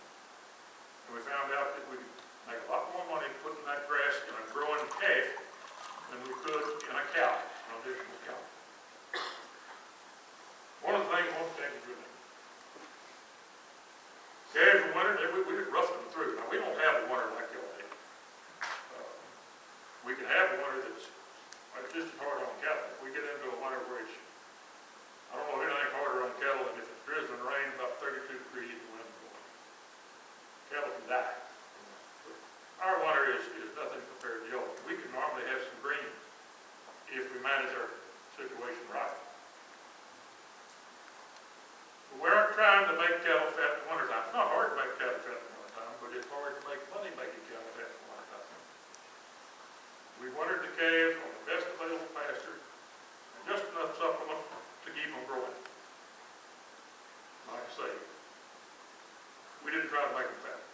All we wanted is to be growing normal, healthy, to be ready to make fast gains on the spring flush. And those little cattle will just take off.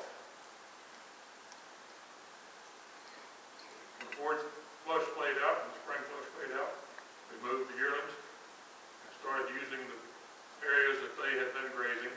And understand I didn't set off on the side as a stockpile. I just started moving my cattle faster so that I could create stockpiles on the growth that those cattle, those yearling cattle would have been using. We also got away from, I told you all earlier on this particular ranch, it's all tame grass. There was no native grass on this ranch at all. Part of it was old cultivated ground, what they call turnout, or go back. They just quit farming and moved off of it. And in that country, it'll go to common Bermuda grass and weeds. Well, we had, like everybody else, thought we had to get in the coastal Bermuda grass business because I remember sometime in the 60s, one of the farm magazines had a big contest. Who's going to produce a ton of beef on an acre of coastal Bermuda grass? And I don't remember whether anybody ever did it or not, but some of them got close. Coastal Bermuda grass, lots of fertilizer. They'd even cut that stuff, bale it, grind it, pelletize it, and feed it like corn, trying to increase the gain on it. But we took a different route. I told you we quit using nitrogen fertilizer. It was probably the best thing that we ever did. In fact, today, if a man came to my place and said, I'll give you all of the nitrogen fertilizer that you want from now on, free of charge, I'll apply it, or we'd let him on the place. That's pretty radical, but people don't believe it. When you use nitrate, when you use nitrogen fertilizer, You're doing the same thing to your soil plant community that amphetamines do to the human body. It revs up the entire system. It kills off the soil life, it destroys the organic matter of the soil, and it creates forages that have a mineral imbalance. One of the things that we saw when we quit using nitrogen fertilizer, pecans are a big part of our operation there. We have a lot of native pecan trees. And we had to spray those pecan trees with zinc at least once a year, and preferably twice or 3 times a year, to prevent zinc deficiency. When we quit using nitrogen fertilizer, the zinc deficiency on the trees went away. We were forcing the growth on the forage beyond the capability of the soil to give up these other minerals. Now, we did some other things as well. We instituted a much higher stock density, which increases the health of the soil, the nutrition, mineral nutrition of the soil, and therefore plant nutrition. But this complex mixture of forages, you can't grow clovers, vetches, even high-quality forbs in a warm season grass, even a cool season grass that's receiving a lot of nitrogen fertilizer. You can't do it. The grass is so much more efficient at utilizing the nitrogen than the broadleafs are. It'll starve them out. Thousands of acres in Missouri, Arkansas, parts of Oklahoma, in the fescue belt, that people are fighting fescue foot. They're fighting fescue toxicity. Animals have no tolerance for heat. You go through that country in the hot summertime, and every cattle that can is waded out chest deep in a water hole of some sort. They're hot because the undivided in that fescue changes their blood flow. We have a problem. You want to know how to handle fescue toxicity? Quit using nitrogen fertilizer. Quit using nitrogen fertilizer, put some red clover or some white clover, whatever will grow in your country out there. Get it on a high stock density program. And suddenly your entire complexion of your pasture changes. Some of you, I'm sure, have read about Greg Beauty in Missouri. Had typical old, all he had in the pasture that was fit to eat fescue and weeds. As he has increased his stock density, and he's increased it tremendously, warm season grasses started coming into the fescue. Indian grass, switchgrass, big blue stem, coming in as what has been in the past pure stems of fescue. This is a very good thing because it gives him plants that can gather sunlight, convert it into usable forage in the hot summertime. Anyway, I'm not getting along very fast. We halted the clean till winter wheat program. For years we had put in cultivated wheat, our calves primarily. It just was not feasible from a number of standpoints, but the main was financial. We relied instead on reseeding cool season angles on a warm season base. And we played with this for a number of years, finally figured out the only way we can do this is that we have to have high stock density grazing. And looking back now, I can see that we could have made this change a lot quicker had I increased the stock density that we were using at that time. Results of the forage mixes. Longer period of grain forage, we put about at least 20 days, probably some days, some years 30 days on each end of the season. Better assurance of forage. We're not relying on angles near as heavily. We're relying on basically plants that are adapted, and we're not destroying the habitat every time we plow things up, plant a wheat crop. More total forage because our green period was longer. The thing that determines the amount of grass that you grow is how much sunlight you have. I did some research work not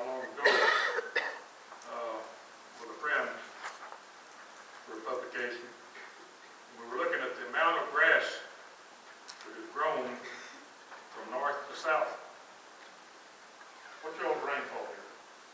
16. The 16, 17 inches, something like that. If you will go straight south, stay in about a 16-inch rainfall belt, you will grow just about as much grass as the fellow 350 miles south of you does, with the same amount of water. Because it's the hours of daylight. Your days are longer in the summertime, your winters are longer. But the total hours of sunlight are basically the same. Even when you get down somebody where, get into the equator, everything, other things happen. So how you utilize those days of sunlight determines how much forage you can grow. Whether or not you convert it effectively depends on your management. We already talked about this, we replace nitrogen fertilizer in lagoons. And I can't begin to tell you how big a change that is. It is something that I'm working on another book right now. I can't decide what to call it. My neighbor said it needs to be the green chameleon. I don't know what a chameleon is. He's a little lizard there. If you land on that dark, he turns dark. If you land over on the light, he turns light. You all read about the Green Revolution. The Green Revolution is turning around. Things are not like we thought they were going to be. Famine has come back to India. Mexico agricultural production has nosed that. Why? Poisons catch up with you. Nitrogen fertilizer is a poison to the soil. Herbicides are a poison. Pre-emergent herbicides are a poison. I'm getting off course, but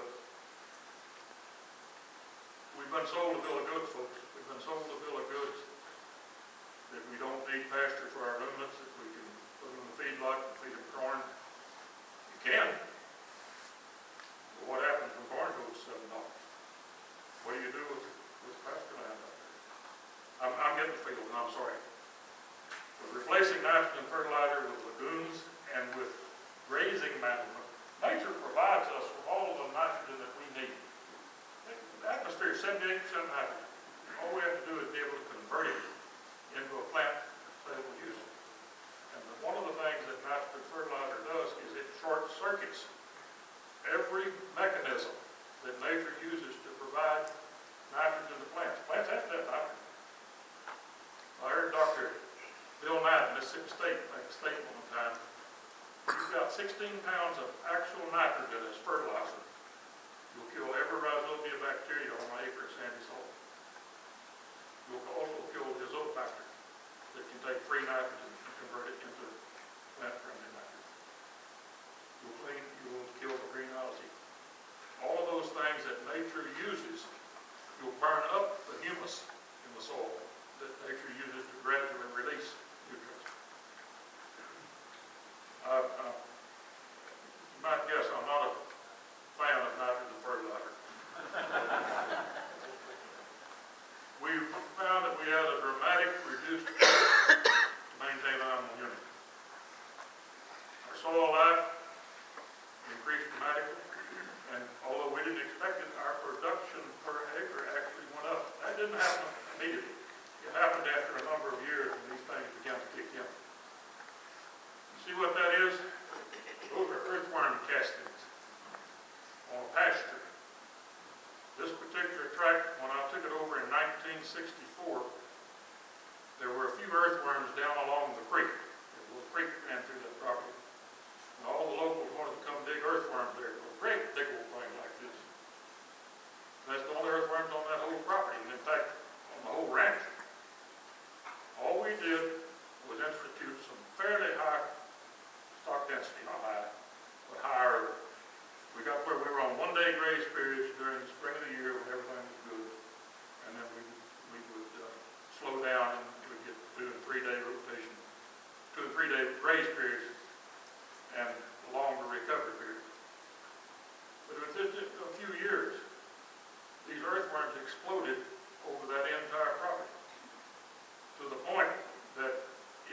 rain for 2 weeks in May or June, the entire pasture would be covered with 3/4 to an inch of earthworm casting. Not just a pile here and there, it'd be solid on the whole thing. Noble Foundation came out and did some work and found that on average of 40 earthworms per cubic foot of that soil. The English believe, and they pretty well proved it, that the carrying capacity of an acre of soil equals the weight of earthworms under it. You've got a country that will carry, and this country is being stocked at a cow and a calf for an acre and a half in this picture. No fertilizer, no irrigation, nothing but sunshine and decent management, a little bit of overseas. Tremendous production. Better animal health.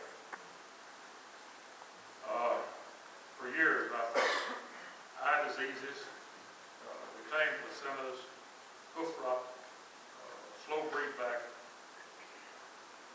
and occasionally we got into some things that even more serious. We got into nitrogen toxicity. We got into nitrogen poisoning. When I was using these high rates of nitrogen, we got off the nitrogen onto a better balanced forage sward, a better balance of protein to energy, which came from 2 reasons. One was forage mixtures, and 2, the way we were utilizing them. We got away from an awful lot of health problems. We also saw a reduction in mineral deficiencies. I mentioned with cons, we saw the same thing in cattle. We were at the point that we were having some bronzing of black cattle. Black cattle gets bronze on her, what's it telling you? She's run out of zinc. She's in a poor state of mineral nutrition. These things disappeared. More uniform forage supply. Instead of being in a situation where we were doing this, the highs may not have been as high, but the lows weren't as lows. Subdivided pastures to allow for better grazing management. We could literally determine what our cattle ate when at any point in time. This allows you to do things both for the cattle and for the land. You can't do without it. Control the degree and the timing of defoliation. And it's not always what you would think. For instance, I mentioned a time or two, we need legumes in that country. We need them for the nitrogen. One of the ways that we would make sure we had legumes in the pasture is when one of those Bermuda grass pastures goes dormant or slows way down in the fall, we'd strip graze it. We'd take polywire and we'd break it down. We'd give whatever cattle we're using 1 day's ration, or maybe half day's ration if we have time. We'd take everything that we're going to take out of that pasture in 1 graze period. What does that do? You're on front of forage. So if we came in right behind them or right in front of the cattle with a little bit of clover seed, a little bit of ryegrass seed, in that country by February we'd have clover and ryegrass pasture where we'd have had non-forage. Things can be done simply by manipulating the timing and degree utilization of grazing animals. That's the quality and the quantity of food that needs an animal being grazed. Animals at different stages in their lives have different nutritional requirements. High protein is not always better. Young growing animals need more protein. Animals that are milking or you're trying to fatten have a higher energy requirement. One of the things that gave rotational grazing a bad name early on, some of the first work that was done in Germany. And they would decide we want to keep the best possible forage in front of these cattle all the time. How do we do that? Well, they decided the hallmark of quality forage is high protein. So they put the cattle on the forage, and as soon as the protein began to drop, they moved the cattle. What happened? They kept the cattle continuously high protein, low energy, low fiber diet. The cattle really began to die. They didn't have enough fiber in their diet to make their rumen work. So be careful what you ask for. You may get it.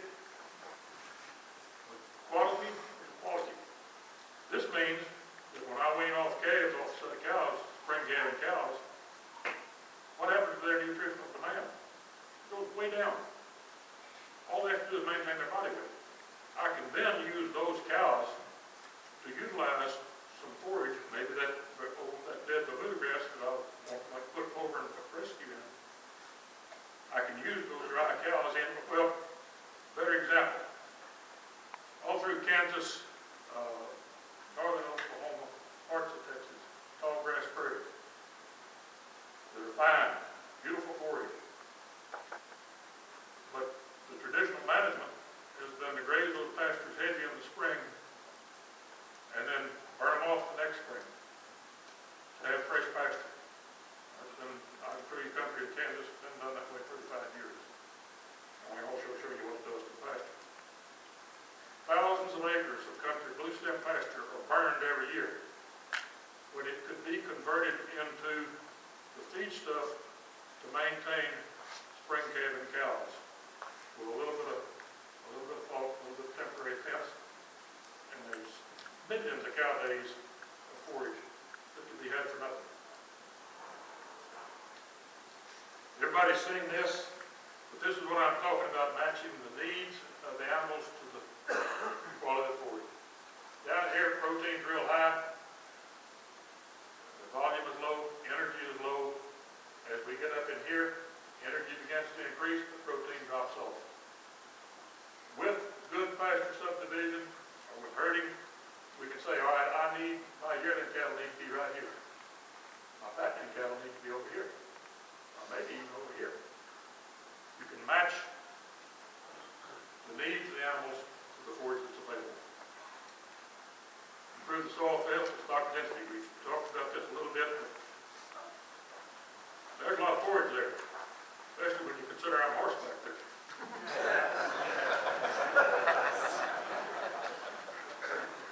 That gets pictures out of a pretty picture. It takes too much time and trouble to move these cattle around like this, all the cowboy and whatnot. This is a little mineral trough on skids. When I hook onto that mineral trough and start moving, I better get the cable, but we're moving. I can go in there, toot around, everything's fine. But when I hook onto that mineral trough and it starts rattling and bumping, the cattle come on a high load. There is no problem moving cattle. This, I stuck in there primarily. My wife says I have a scatorial fixation. I go spend my life kicking cow tops. Well, maybe I do, but if I can't see anything else on a set of cattle than the manure, if I can see the manure, I can tell you whether the cattle are gaining or not gaining. How much fiber is in there? I don't think I put those other slides, I didn't put those other slides in here. Maybe they're in another set. This isn't bad. Maybe just a little bit high on the protein, but this is a yearling cattle. You see what I left on the ground? There's a lot of forage left on the ground there. Now it's probably not over 50%, but there's quite a bit of forage left on the ground. Well, that looked like that year. Saw Chad's slides a while ago. We're going to improve this piece. We're going to improve this piece of ground, guarantee it. Use stock density, facilitate creating, maintaining forage fixtures, and that's a number of different ways. But if you don't have the ability to control the cattle, you can't control your can't introduce species. There again, if I have forage out here, better example. Say I'm going to winter a set of cows on hay. Now I've got a stack lot out here with enough hay in it to winter this set of cows. Every day I go get some hay and I give it to the cows, or I use the bale grazing anyway, not ration it out to them. I decide this is too much work, I'll just open the gate and let them in the stack lot. Will it work?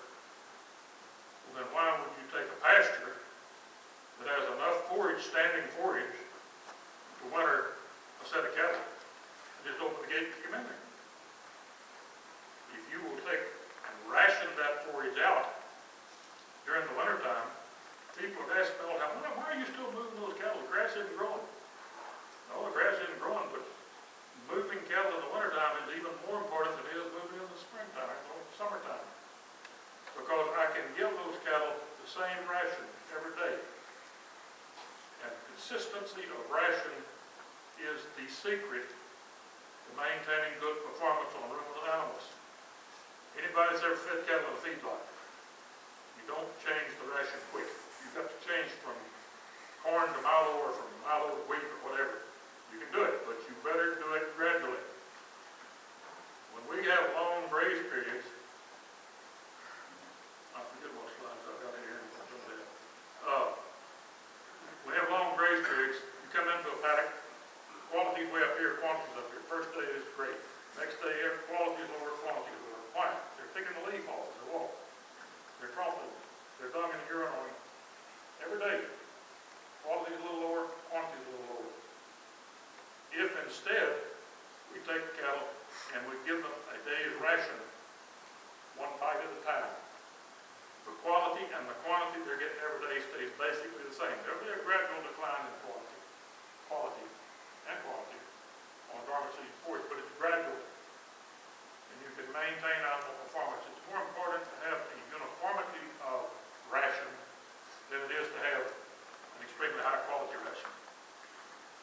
Time control through animal health and hygiene. I don't know how much control you all have with internal parasites here. In our country, it's a tremendous problem. University recommendation, worm cow herds at least twice, maybe 3 times a year, and I did it for years. There's absolutely no reason for worm cattle in that part of the world, there's no reason for them here.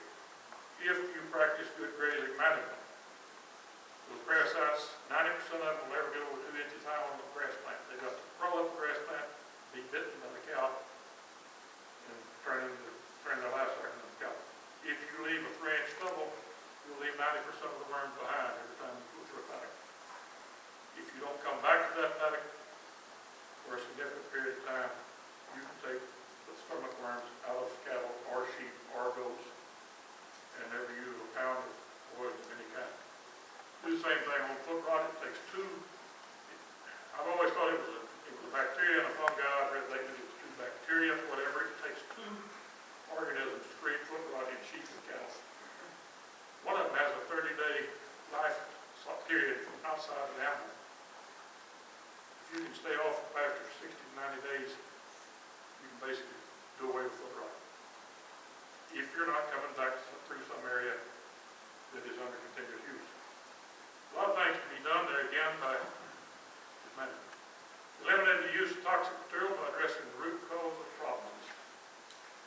Here again, I didn't have horn flies. I eliminated horn flies by just moving off and leaving. It takes 5 to 7 days to weather for horn fly to hatch in the manure pad. 5 to 7 days, my cows are gone. Percentage of them wouldn't find my cows, they go to Naples. We basically eliminated horn flies as a problem. We still have horn flies. But, well, I can spend the next 30 minutes telling you how we handle eel flies. That was an interesting one to me. I could figure out a lot of things, but I couldn't figure out why eel flies disappeared. One day, I don't know how y'all are familiar with eel flies. Fly lays an egg in the heel of a cattle, buries into the cattle, winds up, finally cuts a hole in the back of the animal. Ox warble comes out, falls to the ground, pupates, and starts over again. Not something you want in the cattle. After years of back boring, we found we didn't have to do that anymore. We didn't do it, and we didn't have to. I couldn't figure out why. One morning, I was going east, just daylight, stopped to open the gate, and the grass had just started maybe like this. And I looked out there, it had been a dew, and it just looked like a field of diamonds. It dawned on me there's not that much grass out there, so I walked out. What I was seeing, little grass plants like this, and between every tip of grass and the next one was a cobweb. Little bitty spiders, they weren't as big as the end of that pencil, but they were making cobwebs from grass tip to grass tip. This is the time of the year when the heel fly comes out of pupation and emerges as an adult. Most of them didn't make it out. They hit the spider web. Over a period of time, we eliminated the heel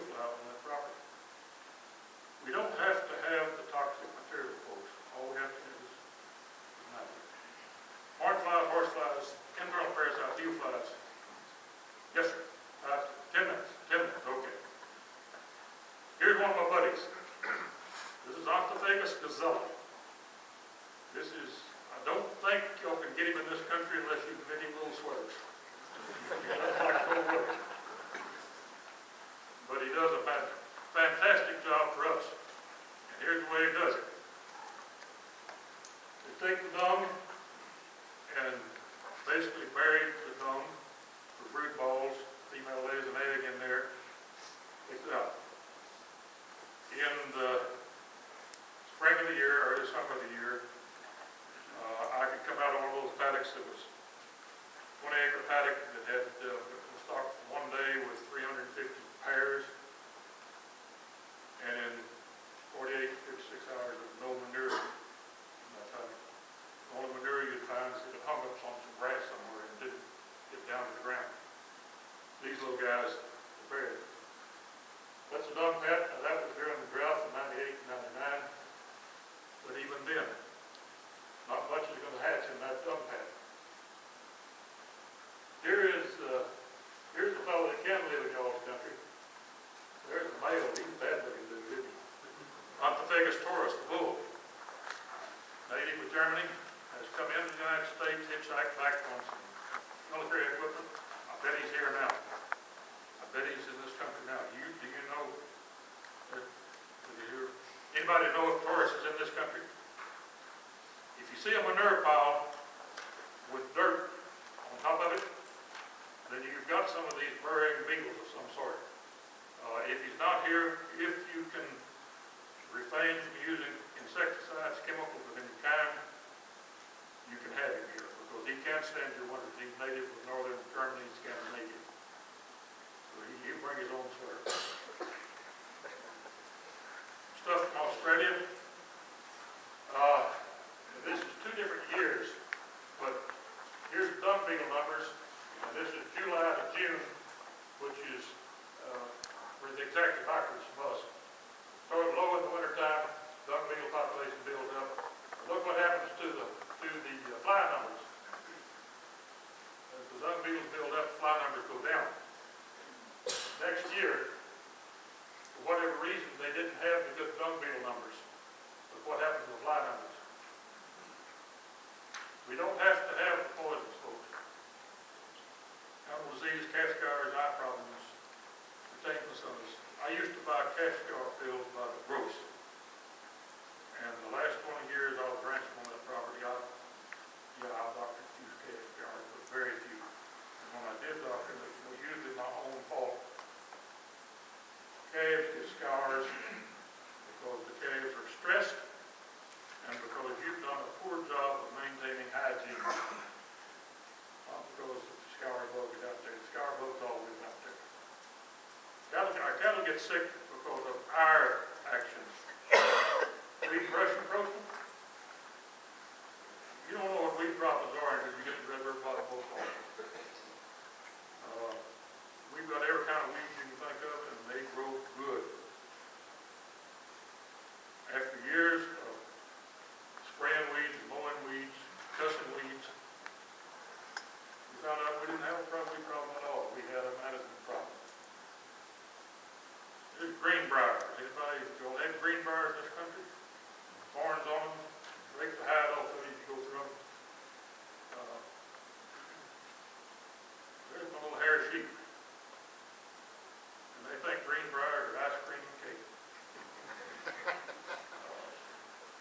We introduced hair sheep as a put something else in there and found out, along with the cattle under high stock density, we got very good results from using hair sheep. We improve stockmanship to improve animal performance and reduce parasites. Change of attitude to reduce the stress on our animals. I mentioned Bud Williams earlier. If you want to be in any animal business involving animals of any kind, I strongly recommend you try to get with Bud Williams. He quits nearly every year. One of these days he's going to quit. You haven't been through his school, you need to go through his school. It's worth every penny of it.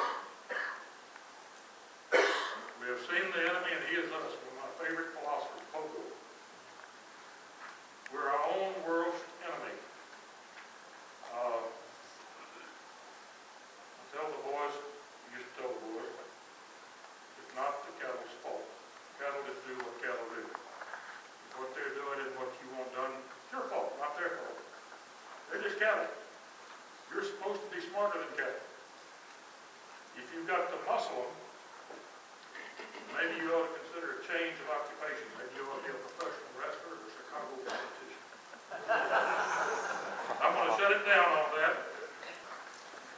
What kind of stock density are you running? Right, the question was, what kind of stock density am I running? For the first time in a long time, I don't own my own. I sold both ranches. My wife and I are living on a little pea patch outside of Clara. We got up to where we were a summertime stock density without subdivision. We're about 35,000 pound stock density, which is a very easy way to maintain. Get a lot of advantages. Could we do better? You bet. I got to tell a little bit. When we sold the ranches, my wife says I played second fiddle to those cows for 50 years. It's my turn. We're going to do some things. We're going to travel, and you can't have anything that eats. That's how I got out of the cattle business. But I think she's relenting a little bit. Talk to him in a couple of 3 years, and we'll see what we get done. With that, one more quick question. I was just going to ask about your readback. You said reading in the heat of the year was an issue, but then you also said that your readback was still adequate. I'm sorry, I haven't understood you yet. I'll read. Okay. The question was read back during the heat of the year. Okay, that is a problem for us when we're breeding in July, late June, July. That is a tremendous problem for us. The only way we have been able to solve it is by cattle selection. In our country, we don't need black cattle. Y'all can need black cattle. They're cold. We're hot. We need lighter colored cattle, red cattle, dun cattle. And you've got to select your bulls. There's a lot of bulls, even of the supposedly heat-tolerant breeds, that will not work when it's 100 degrees. We have a problem in that part of the world. The biggest problem is not how hot it gets during the daytime, it's whether or not it cools off at night.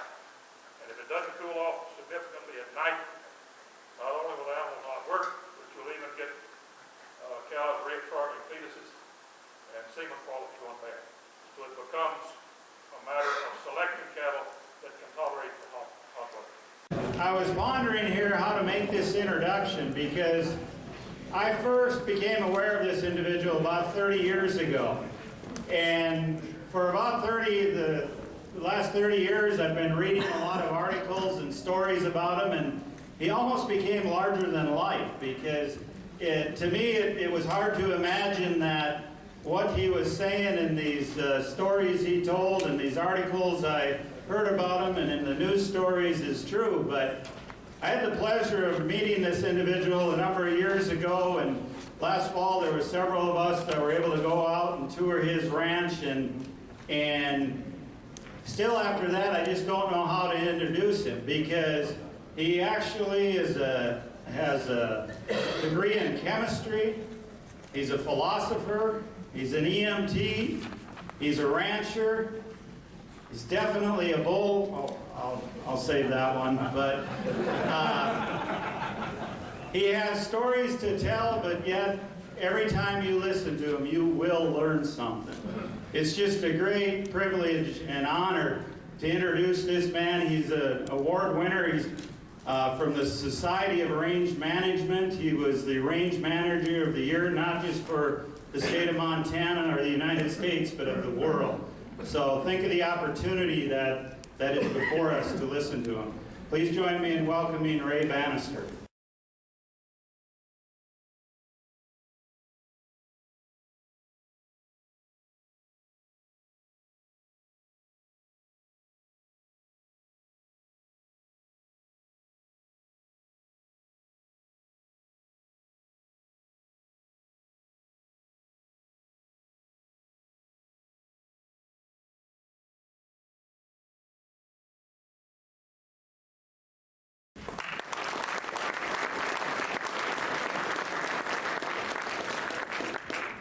Gabe better not get on my case for bullshit. I'd like to I'm just so tickled to be here and listen to these various speakers. They were really inspirational to me, and I learned a lot this morning. And I just can only come up with one small criticism of the two speakers. It's just a crying shame they cut the legs off their cow just to make the grass look good.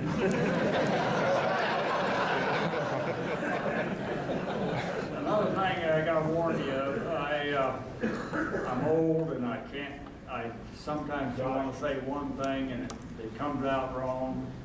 And I was up there at Swift Current, Saskatchewan, giving a talk one time, and they were pinning a mic on me. And I said, I was meant to say, I'd rather have one of those handheld mics because it keeps me from scratching myself. It came out and kept me from playing with myself. And the mic was on, and there were 300 people there.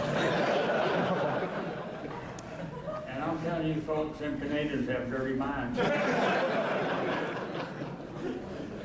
What I'd like to do today, what really bothers me in agriculture today is that a Mexican peon with a bucket and a hoe,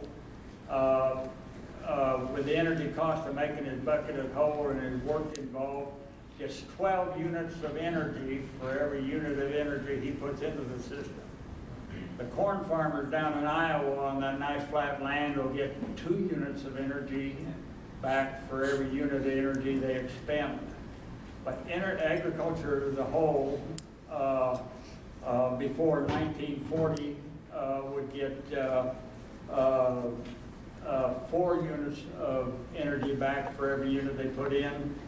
Today's agriculture puts in 10 units of energy and gets 1 unit of energy back. And this is not sustainable, and this has got to change. And if we don't figure out a way to change it, I will. So what I'm basically going to do today is give you my way of the low input sustainable agriculture. There's 2 differences, and I'll show you what I'm going to do, and then I'll show you the philosophy behind it, and I'll show you the results.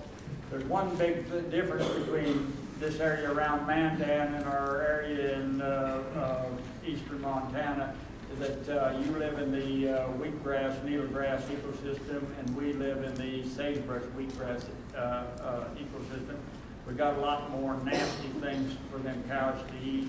It's not quite as uniform, so we do things a little bit different. Well, we live on top of a ridge in eastern Montana. It's a ridge between the Little Missouri and Yellowstone River, where our ranch buildings are about the same height as Central Butte in western North Dakota. On one side of the ridge, we have a rolling grassland, and on the other side of the ridge, we got rough breaks with ash coulees and stuff. We got, our place consists of about 55 acres of, 5,500 acres of pasture. We got it divided into about 39 grazing units, and ranging from 2 sections of size to 80 acres in size. We, what we do is we graze 1 set of pastures 1 year, and then the next set of pastures we'll graze the next year, and they get about a 1-year rest. But on the most of our time, on these small pastures, we can graze them off in about, we put 250 head on a quarter section for about 20 days. And when they start eating the fence posts, we move them to the next pasture. I like the difference between the last 2 speakers and me is that we're both into severe gradual recovery, but I'm the extremist variety. I want to take it all the way down. My philosophy in life, a little bit of whiskey cures a little cold, a lot of whiskey cures big cold. So what we do is we grade half the pasture 1 year, half the pasture the next year, and the rest period, the grazing period is so short they almost get a 2-year rest. And then we'll go into the rested pastures in the wintertime and graze lightly during the dormant season. We don't want to graze severely because we don't want to get down to that green stuff on the seed head. Now the philosophy behind our system is there's no such thing as equilibrium in nature. Everything is boom bust. There's no such a balance in nature. My way of putting it is when you're in equilibrium with your system, you're at room temperature and dead, you really don't want to be there. The other way I like to put it is that if you don't think that everything is boom bust, tell me you're never going to die. I mean, you live, you die. This is the way the system works. And so we go into a boom bust management. All natural systems are boom bust from the stars down the atom. The stars, the biggest, greatest star will eventually undergo cooling, gravitational collapse, and become a black hole. The atom, you get a atomic weight above uranium-235, the nucleus undergoes fission and destroys itself. It becomes unstable. So everything is boom bust. Now, when we go into our grazing, I bring up mode lock. Broad spectrum mode lock is taking a system way up. Well, mode lock to begin with is locking together a natural cycles.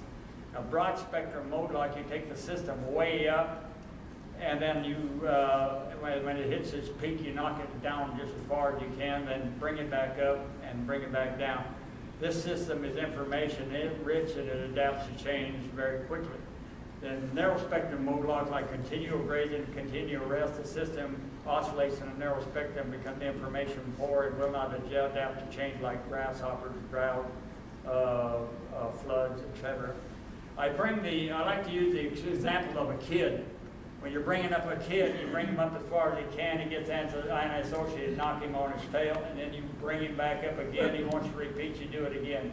This way the kid becomes information rich. He knows how to recover. He knows better times always ahead. And he's not going to shoot a bunch of his little friends just because his girlfriend broke up with him because his old man's whipping for a long time. So it's the same way in natural system. And one of the main things I hate is a wimpy earthworm, man. I absolutely got it. Another way I like to put it is there's two user groups in the range. You've got the grasshoppers, you've got black grass bug, you've got wildlife, you've got fire, you've got hail, you've got disease, etc. So when you severely graze your range and take the cattle out, the ranges is its peak rest because you've destroyed the second user group. You've opened up the canopy so the raptors and the coyotes get the rodents. You've eliminated the cover for wildlife so they move off. You eaten the eggs of the black grass bug. You've stomped on and eaten diseased plants so they're out of the picture. You've taken the fire potential away from the range so it can't hurt you anymore. You've taken the damage potential away from hail. There's nothing left to hail out, so it ain't going to bother you anymore. So it's at its peak rest. So as you start into that rest, the second user group starts increasing until at a 2-year time period, it's eating 100% of your annual increase of your biomass. It's never going to get any better. So if you don't take your share of them, then the second user group will abuse the range just like man and his cattle. A good example would be the pine beetle. So it just goes on like that. Now the big disturbances we have for range is like fire, hail, drought, grasshoppers, disease, blizzards, noxious weeds, black grass bugs, etc. And so to get it, we want our system to adapt to change. We know change is coming. I asked one old boy who was 102 years old, I said, what have you learned in life in the 102 years? He said, nothing's ever the same. So trying to get, put your system to the average, it ain't going to work. You want to have a system that will adapt to anything that old whore nature wants to give you, huh? So the other thing, to be adaptive, by boom busting, you keep a lot of variety there. So if one species fails to grow, the environmental conditions are bad for one species, you've got another species to fill in the spaces. I know one year it was cold, we had a cold, dry spring, and the cool season didn't grow. And the sweet clover took off and just covered the place. And the cows lived on the sweet clover until it started raining, and the warm season grasses took off and fed the cows the rest of the summer. So you really don't know which species is going to really feed you. You just, by having a lot of variety, there will be one species that will do it. Now, bust is common in nature. You got the controlled insect, like we said, it destroys when you severely graze, it controls the insects, it destroys the nest plant, it makes seed beds for the seeds that are put down by the cattle and shattered from the grass. And the only even grazing is severe grazing when you're in our type of ecosystem, because we have so many different species, some of them nasty like sagebrush. Rod Highschmidt, who was superintendent of the experiment station in Miles City, put it this way: when you graze lightly, the cows eat only the plants they like, leaving the plants they don't like the competitive advantage because they're never eaten. When you graze severely, they eat the plants they like, plus the plants they don't like, giving the plants they like the competitive advantage because they're used to being eaten. But you cannot make a cow perform, making her eat something she doesn't like. So we take performance out of the equation. Now here's an example of the bust. Right here on this side is our pastures that we graze in our boom bust fashion. This is kind of a relic area where I'm trying to grow some trees, and you see how the sagebrush takes off when the cows are not eating it. Here's another thing, is snowberry, western snowberry buckbrush. This is what the pastures look like when I'm done grazing. And I use sagebrush and snowberry as these key species for when I'm running out of grass in the pasture. When they're eating those two plants, there's probably not a lot to eat on in the pasture. Here's what it looks like when we turn cows into a pasture. Now what's really funny is this was taken the 1st of May, and usually on a pasture that had been grazed, the grass is a 1/4 inch tall, but you can see the growth on that grass underneath that old canopy. In 1st of April, under that old duff, where nothing's growing in the grazed pasture, that grass will be 4 inches tall, and in the 3rd leaf stage under that old protection of that old canopy. So we get able to go in those pastures real early. And this is what it looks like when I'm done grazing it. They started to eat the steel post this time. Now, boom is rest. The important thing about boom is the canopy reduces the temperature and the humidity at ground level, making it, the grass a lot more efficient at holding and using water. Litter is the other important thing about letting the rest. When you got 10% ground cover and get 2 inches of rain in an hour, 70% of the water will run off. If you got 70% ground cover and get 2 inches of rain in an hour, 10% of it will run off. So you almost make your own drought, is what it amounts to. The other thing about litter, 1 pound of litter will hold 6 pounds of water. So it's a really important component of rain. We get a real increase in rodent and wildlife. The rodents produce a lot of macropores in the soil for us, and they're nitrogen accumulators, concentrators, so we get a lot of good things happen on the rodent mound. Seed production, in the drought of 34 and 36 in Miles City, 92% of the grass died. So you have to start that stuff from seed again. So we want to, instead of 1 million seeds per acre, I want 1 billion seeds per acre on that native soil. Seedling establishment. When a seedling is bitten twice in the year of establishment, it's dead and it will not produce future beans. So with a long rest, we ensure seedling survival. So all the research said that seeds aren't a very big important part of range, but that's because with the continual grazing, they kill their seedlings. stockpiled feed, we, in the worst drought, like in '88, I had 2 pastures left that I didn't have to use because I had such a surplus of grass. Drought has no effect on me, and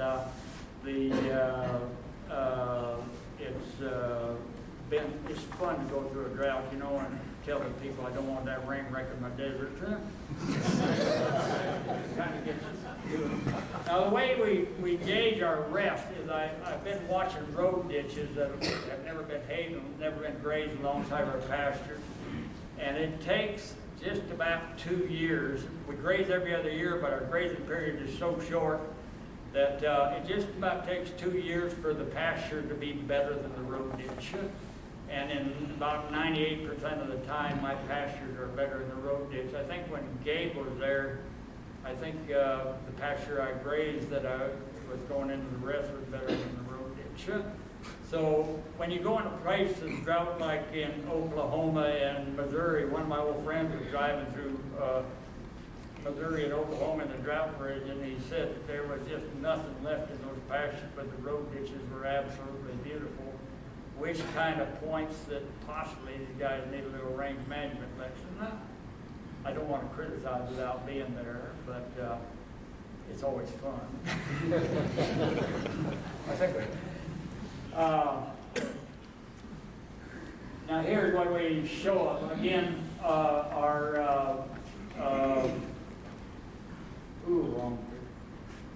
this is the road ditch right here, and there's the highway, and you can see that our road ditch and our pasture is about the same. And this is what they look like after I grazed them. Now this was in a drought a while back, and the NRCS said there was a 70% loss of production this year, and I was running 100%. But you see with the grazing, you can see how the cows heads the sagebrush really good. But look at the production right there. Another thing is that one of my reason I get a lot of trees under my management, and the only thing in these pastures that's green are the trees, your deep-rooted perennials. And that's why it's really important to have your brush, your shrubs and stuff to feed your cows in times of drought.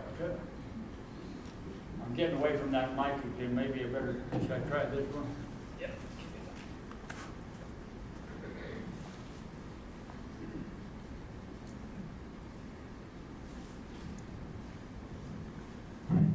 Well, that works. We just turned the cows into this pasture. You can see one old cow is heading for the trees already. I don't think she's going to go potty. She wants food. Now, the problem with rested pastures is the forage is real poor quality, and they have it changes your maintenance style. I like this graph. This comes out of Rob Highsmith's book, Range Management, Ecological Perspective. Now this bar right here represents the intake of forage up to 25 kilograms.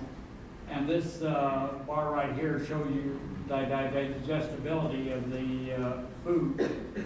Now this line right here represents how much cow will have to eat to meet her minimum daily requirements. As the forage quality improves, she'll eat need more and more and more and more, less and less and less of the feeds, and until she's right down here. This is all she needs to meet her minimum daily requirement.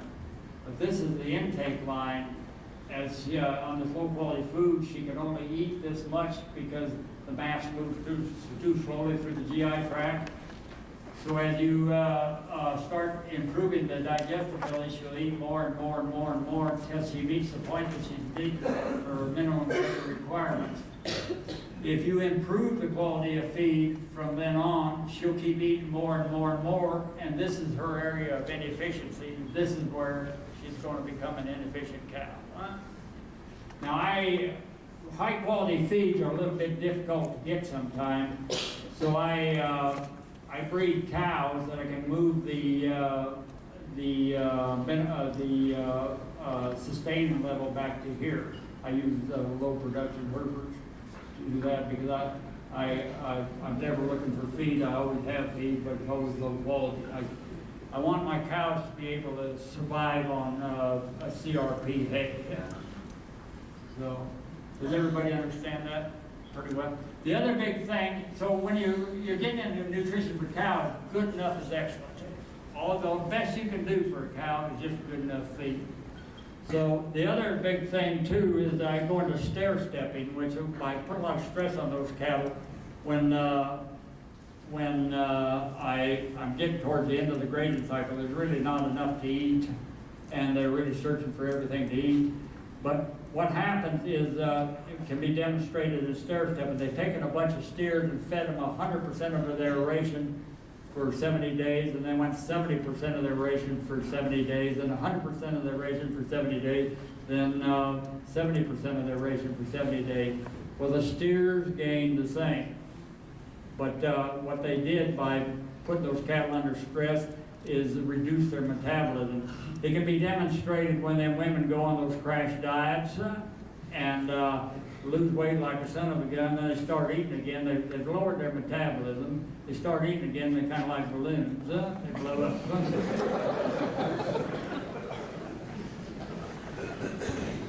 Now, I have a lot of problems. When I start this long rest, the cows, I chased them into a rested pasture, and they made a U-turn and run right back out. And we had to go in for diet modification. And the tools I had to use on diet modification was good dogs, good horses, pickup toy grill guards, 12-gauge shotguns, ash clubs, etc. But it took 3 years before them cows was comfortable eating that old dead feed that I wanted them to. They had to get their diet selection down. And cows are kind of funny. They self-medicate themselves. And they've had sheep in Europe, and they know the sheep will eat legumes in the morning and then grass in the afternoon. And that's to alleviate the ammonia toxicity that they get from eating too high a protein feed. And I've seen, like on North our cows eat a lot of chokecherry leaf, which has a bunch of cyanogenic glycosides in it. It'll produce cyanides in the rumen, and it will kill the cow. But I noticed our cows ate it, so Fred Provenda down at Utah State started feeding the sheep sodium cyanide to see what they do. And what the old sheep would do is eat a bunch of energy right after they're done with a dose of cyanide, and that would neutralize the cyanide, making protein out of it.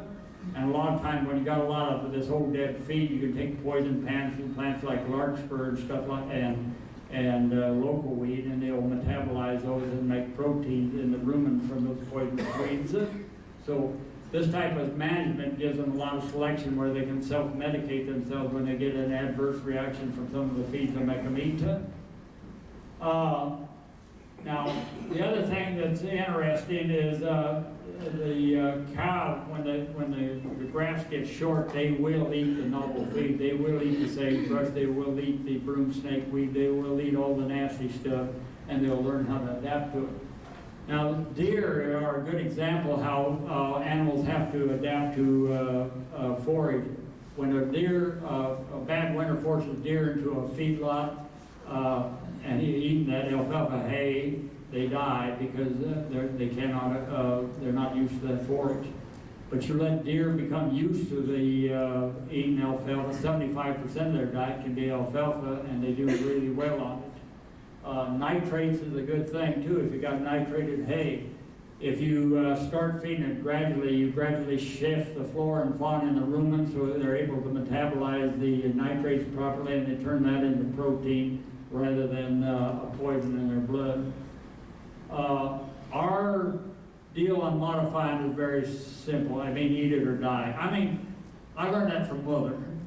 You put ice cream and liver on a plate, you know what the kid's going to eat, but you leave it on that liver on his plate for 3 days, he will eventually eat it. And another thing that you will find out is that if you modify cattle, their diets change. They'll start eating the sagebrush, they'll start eating the buckbrush, they'll start eating the trees along with their grass. So they kind of change the way they eat.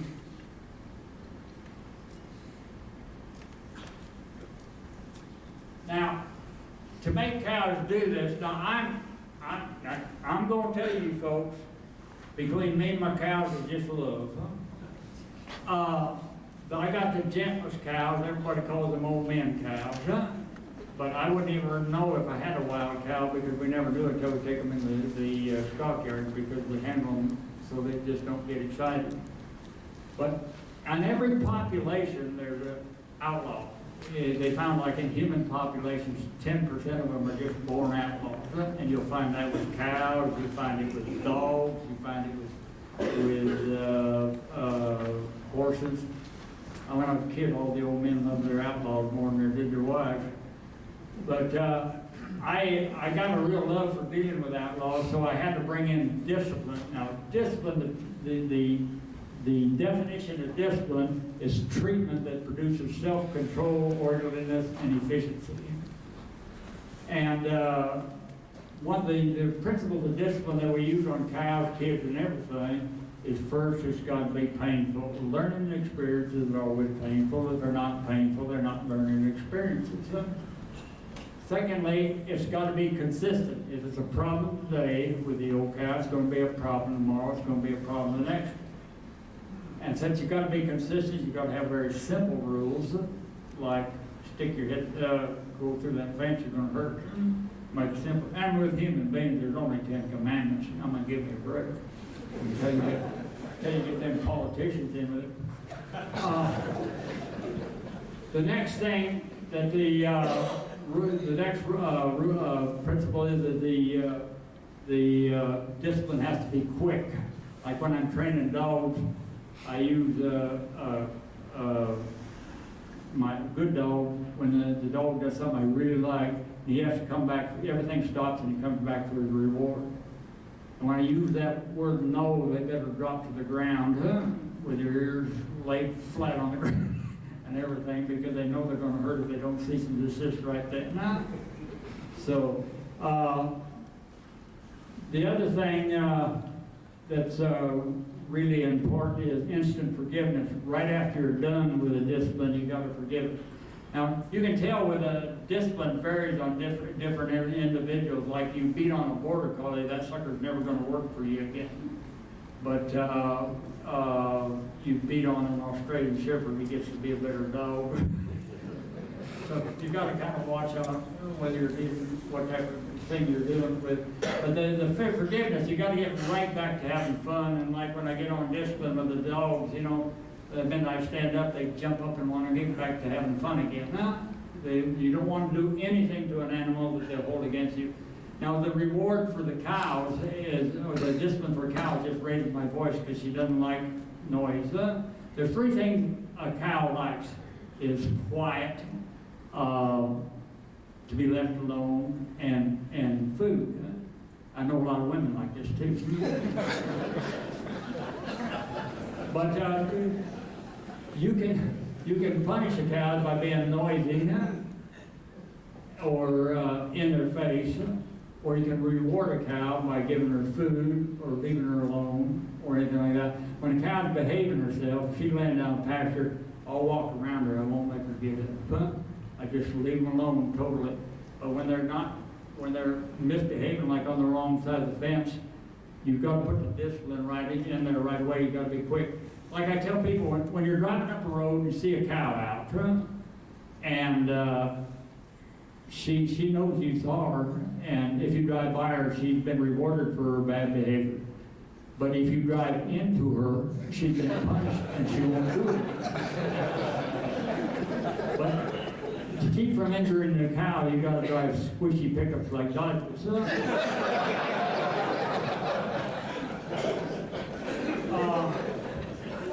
The other thing on discipline is you've got to do it in public. Only 10% of the cattle will touch an electric fence. The rest see what happens, but they won't do it.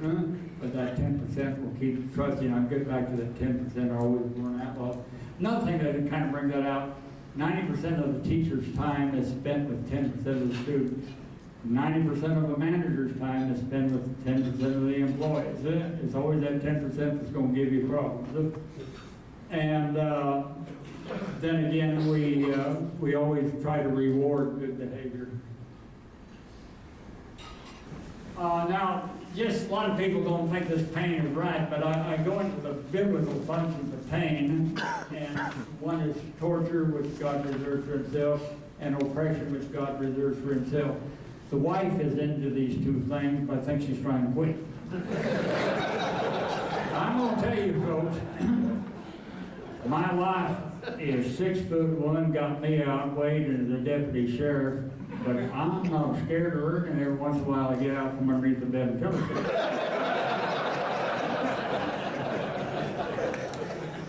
The next thing that some of the other punches they teach, a little kid only touches a hot stove one time unless he's really, really stupid. And the other thing that tests, it refines, it strengthens, it renews, it protects, it humbles, it glorifies God, and it gets back to discipline again.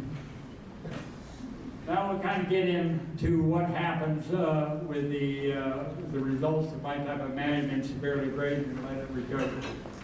On the one side of the fence, I got hay ground that was rested for 1 year, and I got pasture that was rested for 2 years. This is a golf ball in the hay ground that was been rested for 1 year. I kind of keep balls in my pocket to kind of demonstrate the grass. This is a golf ball in the rested pasture, 2-year rested pasture. You can see how that covers up. You can see the amount of forage here. Here's a 1-year rested pasture on one side of the fence right here. Here's a 2-year pasture. You can see the difference on the production there. Another thing I get funny, they have this is in the Lamar Valley up in Yellowstone Park, and they got an exclosure right here that they keep the elk and the bison out of. And you can see how the sagebrush has been bit off. Everything is pretty well chewed off there. And the Park Service is telling everybody that these latest years were too dry to raise your willows and your aspen anymore. Well, in that exclosure, you can see the exposure of willows and aspen. Your foraging from your elk and your bison just absolutely killed the riparian system there. Another thing that we like to point out is a sagebrush. I'm trailing the cows home through these rested pastures, but when we severely graze a pasture, we get a lot of sagebrush, a lot of silver sage just shoots up and it's all over the place. But on the first year rest, when we put the long rest on it, the grass eventually comes up and chokes the sagebrush, it gets taller than sagebrush. Now I've tried out that with hand ground. I've hayed the hay ground 1 year, grazed it the next, hayed it the next, grazed it the next. And we hit the drought of 88 and all, we had about 92% grass death, and the grass would never heal. On the pastures healed right away on my blue bush stuff, but the hay ground wouldn't heal.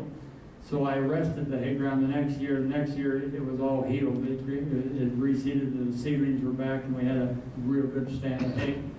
So, and then when I was doing the grazing hay, and this sagebrush would get so rank that it would break the sections off my cutter bar on my swather. Whereas when I rested 1 year and hayed it, the sagebrush never got big enough to do any damage to the swather. And I just have to show you the size of our calves. I go on. Here's our calves right here, and there's about the size of our cows. They're just old Hereford cows. They were talking about production. I know my cows are high production because they give me about a quart of milk when I milk out one for feeding a calf. Pretty high production individual. I got to tell you, when I got out of college, I was wanting to do things right, you know, except for the alcohol. Later on, I got to do sex, but back in those days, sex wasn't invented yet. But I figured that animal husbandry had to be the way for profit, and I found out with animal husbandry, I ended up with a bunch of wimpy calves and wimpy earthworms. And then I got into genetics. I got champion bull calf at the Western Canadian Angler Basin. I sold half interest in him for $18,500. He broke his leg a month later, and I threw genetics out the window. Had to give the money back, but kept the money I probably went on. Then I came on a range management. I thought with Savory and all the range professionals that came out, the perfection was severely grazed in it and let it recover. And then key everything to that. Now, this buckbrush or snowberry, it really indicates what happens under our system. What happens is when in decadent stands of old snowberry, all your grass dies. What kills the grass under that snowberry is Junebug larvae. And the snowberry is really important because it's a introduction point for trees. You can see on this picture baby tree, mama tree, old grandma over here. And we've had our ash coulees analyzed, and the highest functional condition of anything in the state through 2 studies. They were the very best in the state for 2 different studies. But the problem with buckbrush is that when the June bug comes in and kills all the grass in it, and you get some nice warm rains, the strawberry dies with the first frost. And when the warm rains hit, there's nothing in there to grow up and compete with the noxious weeds like spurge, Dalmatian toadflax, and Canadian thistle. Where on this side of the fence where we were grazing, you can see how the grass greened up, and it's really competitive against those type of weeds. Now here's an exclusion river zone along the Jefferson River in western Montana. The whole area where they excluded livestock is filled with Canadian thistle and leafy spurge. On this pasture side, about the only weed you see is the wild iris. They plumb shut down the encroachment of those noxious weeds. Now, this is taken in the National Grasslands. The Forest Service thought they wanted some animal impact by putting picnic tables in leafy spurge, hoping that the teenagers, the children picking flowers and teenagers rolling in the grass will whip down the leafy spurge. But you can see it did not work. Huh? They went to bugs, and that really doesn't work. Now, as you go into your rest after you went down and beat that snowberry, you go into plant progression. As you go into your rest, you go from weeds to grass to shrubs to trees, and then you get regression backwards.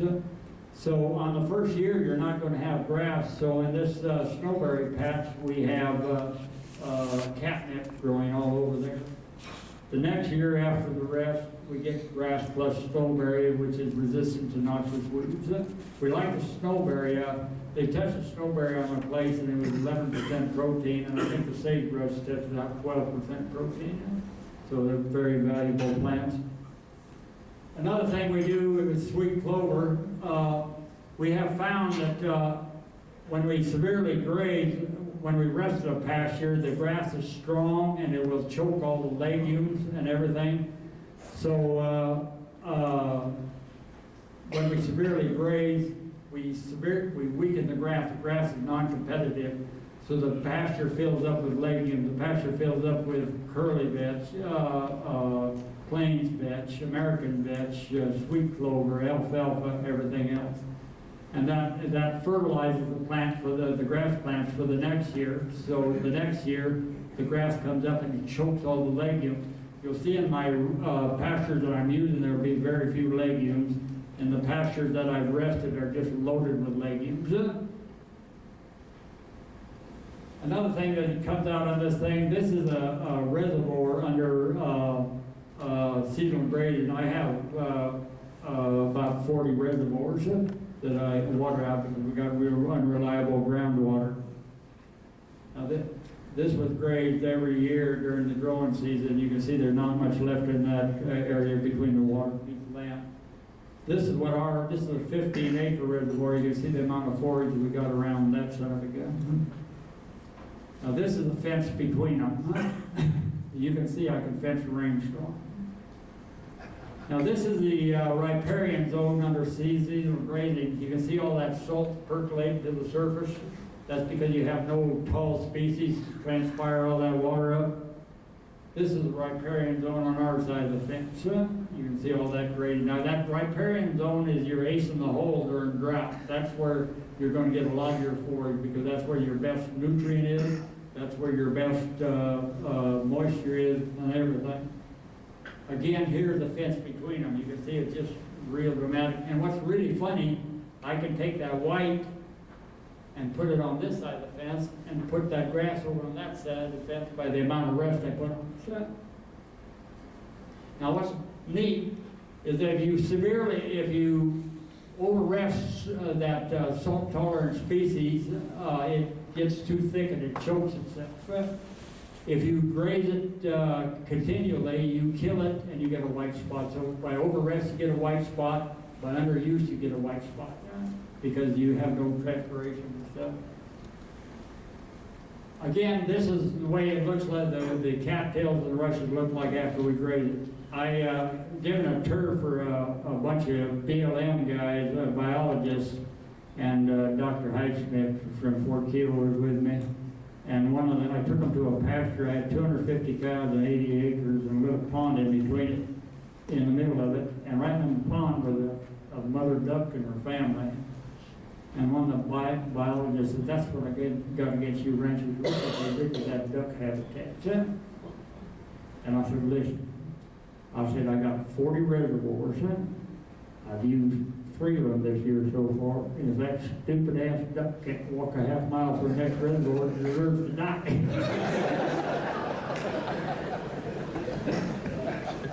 But the real reason why that duck was in that reservoir is that those cows were protecting her against the mink, the coyotes, the skunks, everything else. They were her protector, and they have found that they have better survival rates of the duck population in cow pastures than they do on arrested pastures because you get more of the predators working on the ducks. They'll raid the nests and stuff like that, so you get a lot better survival rates.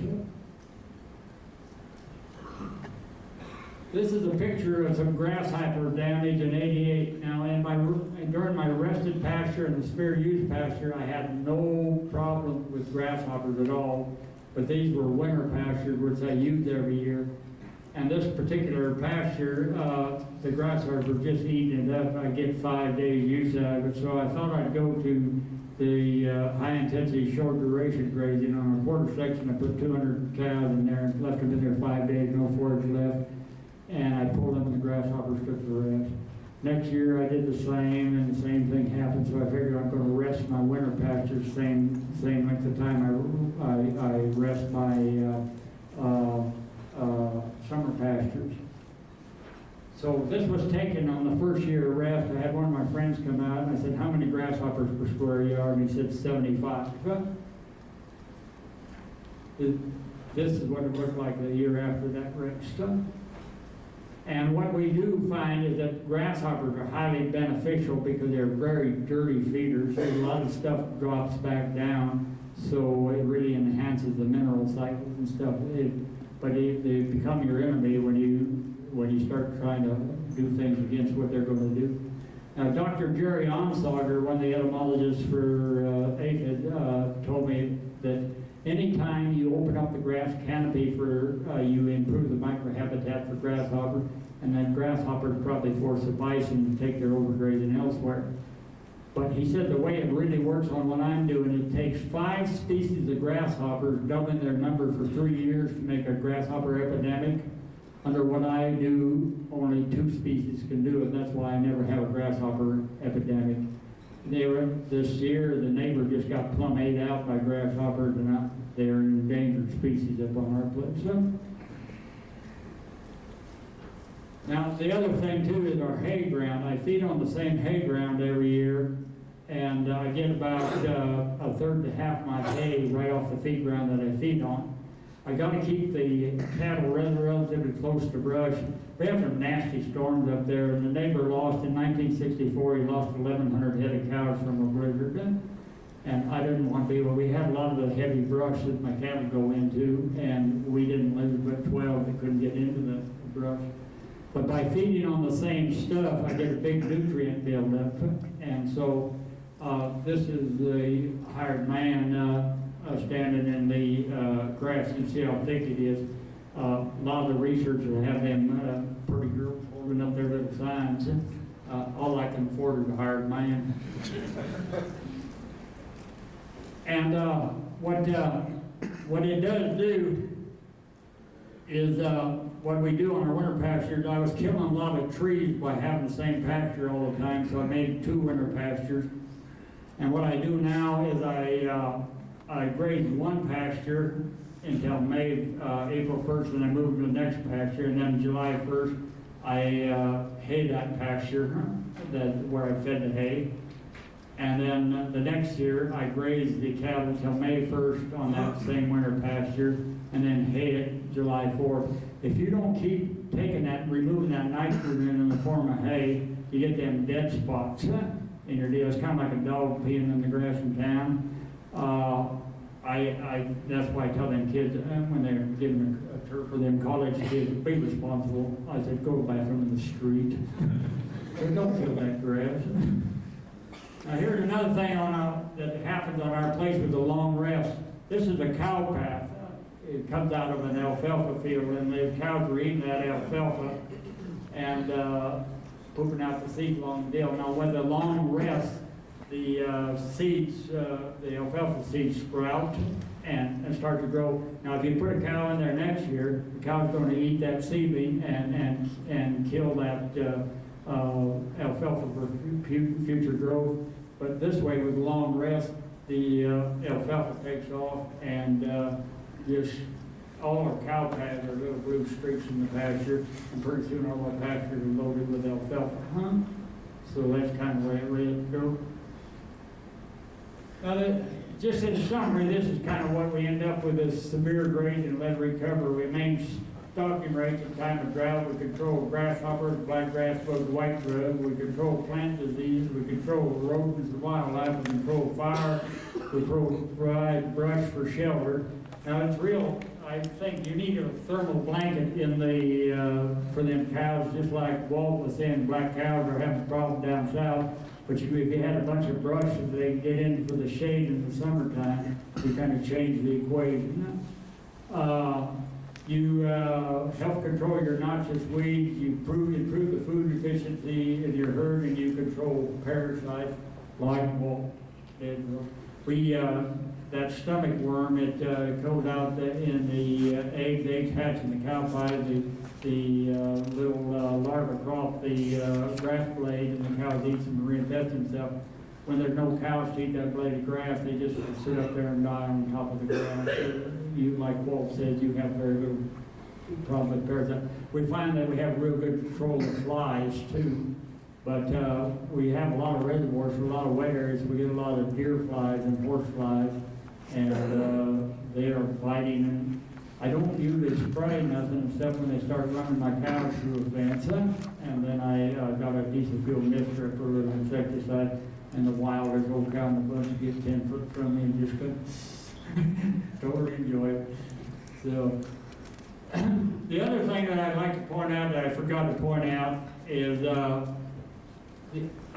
was showing you how that animal waste is plant food and plant waste is animal food.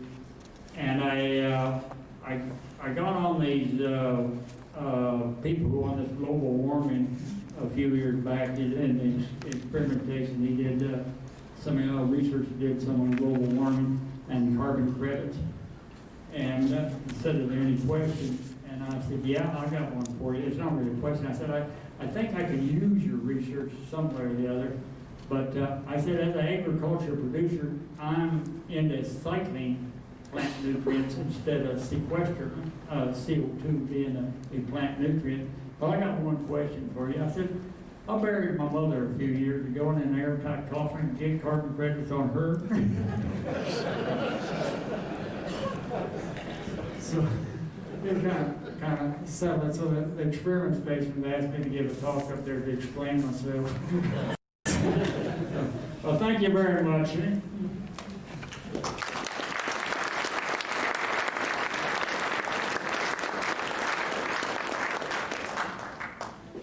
So are your neighbors copying you now?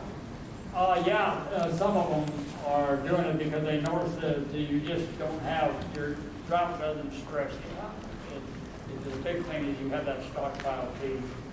But the other thing too, you will have some nutrition problems on a young heifer. It's normal for cattle to like lice and stuff with the calf at 3 years old.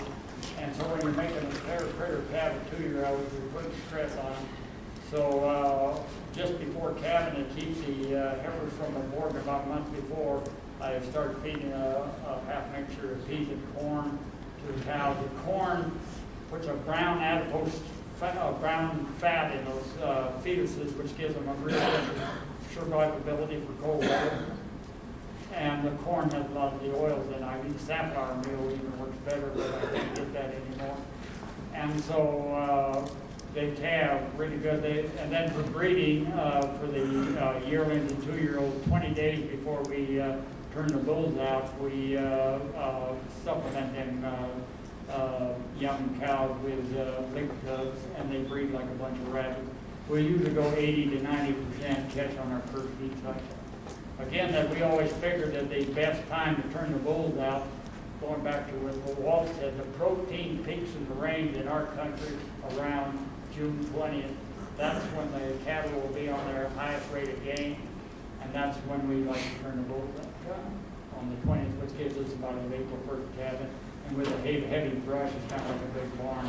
Most of the time, I don't even see the cows calve because they're in that heavy brush. I have one. How long did it take you to figure out that 2 years rest was the right amount in your area? This is what Chad was kind of mentioning on monitoring and stuff like that. By comparing your pastures to the road ditches and stuff, you can determine when your biomass recovers fully. And I found it usually takes about 2 years for the pastures to get up to the road ditch. Now again, we use the pastures every other year, but it's for a short time period, and we will graze during the dormant season on those resting pastures. But not hard enough to get that green on the crown of the plant, which is your startup for your next year's production. You get into that green, you're going to get into your next year's crop. But Ray, what if your road ditches are diapers and beer bottles?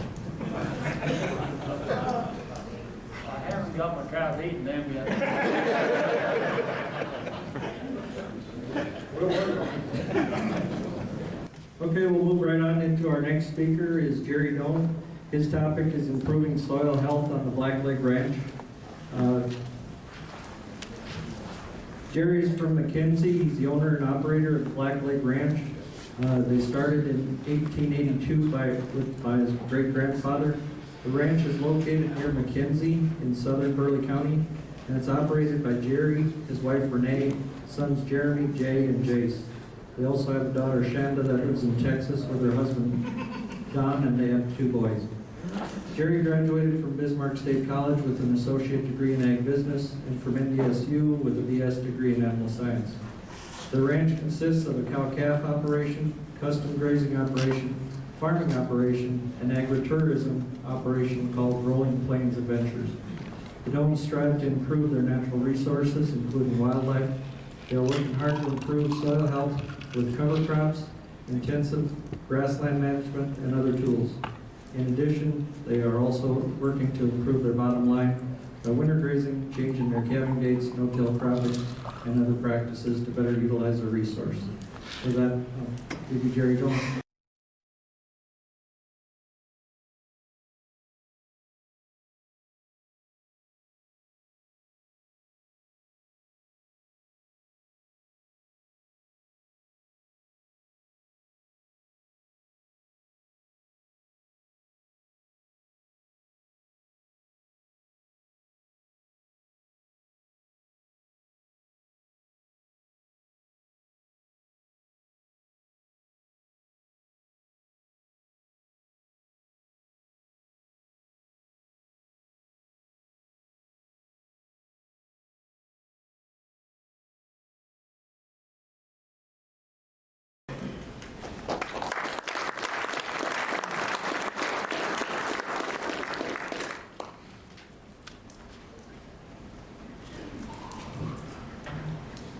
Well, thank you. I really appreciate the opportunity to be here this afternoon and really did enjoy the other speakers. I've learned a lot here myself. You know, those guys are all over 100 miles away and I'm the local guy, so I can't be very much of an expert here today. But the more I get into this, the more questions I have instead of answers. And so a deal like this today is really educational for me, and I hope you find it as well. And hopefully I can bring a few things and observations that I've learned on our ranching operation that may help you as you move forward with your operation. As he said, our place was started in 1882. My great-grandfather actually came to Dakota Territory in 1880 and then started the homestead there in 1882. And we know exactly where the sod house was, and we have a lot of history on that place and a lot of pride and tradition, which sometimes gets in the way of good judgment.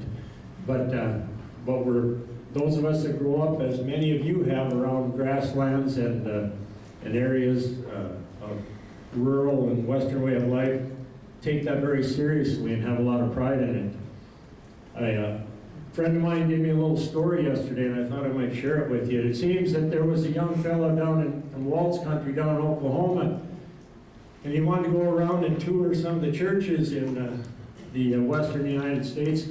And he went out west, out into California, and he popped into a couple of churches there. And my God, he found these golden telephones on the wall. And he thought, what the heck, what's this all about? So he found the pastor in the church, and sure enough, here was a direct line to God, but it was $10,000 a minute. And he said, well, that is really unique. And toured around a few more states up into Oregon. Sure enough, this golden telephone, $10,000 a minute. He said, this is really, he hadn't run into this before.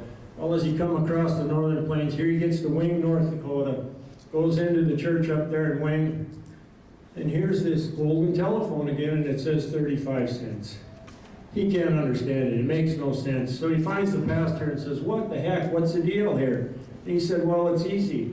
This is God's country, and it's a local call. So again, as those of us that grew up on the land, I mean, if it's in North Dakota, I feel this is God's country. If you're from some other part of the world, I think we have a true touch to the land in it, and it is very important. I know to me, and I know it is to you as well, or you wouldn't be here today.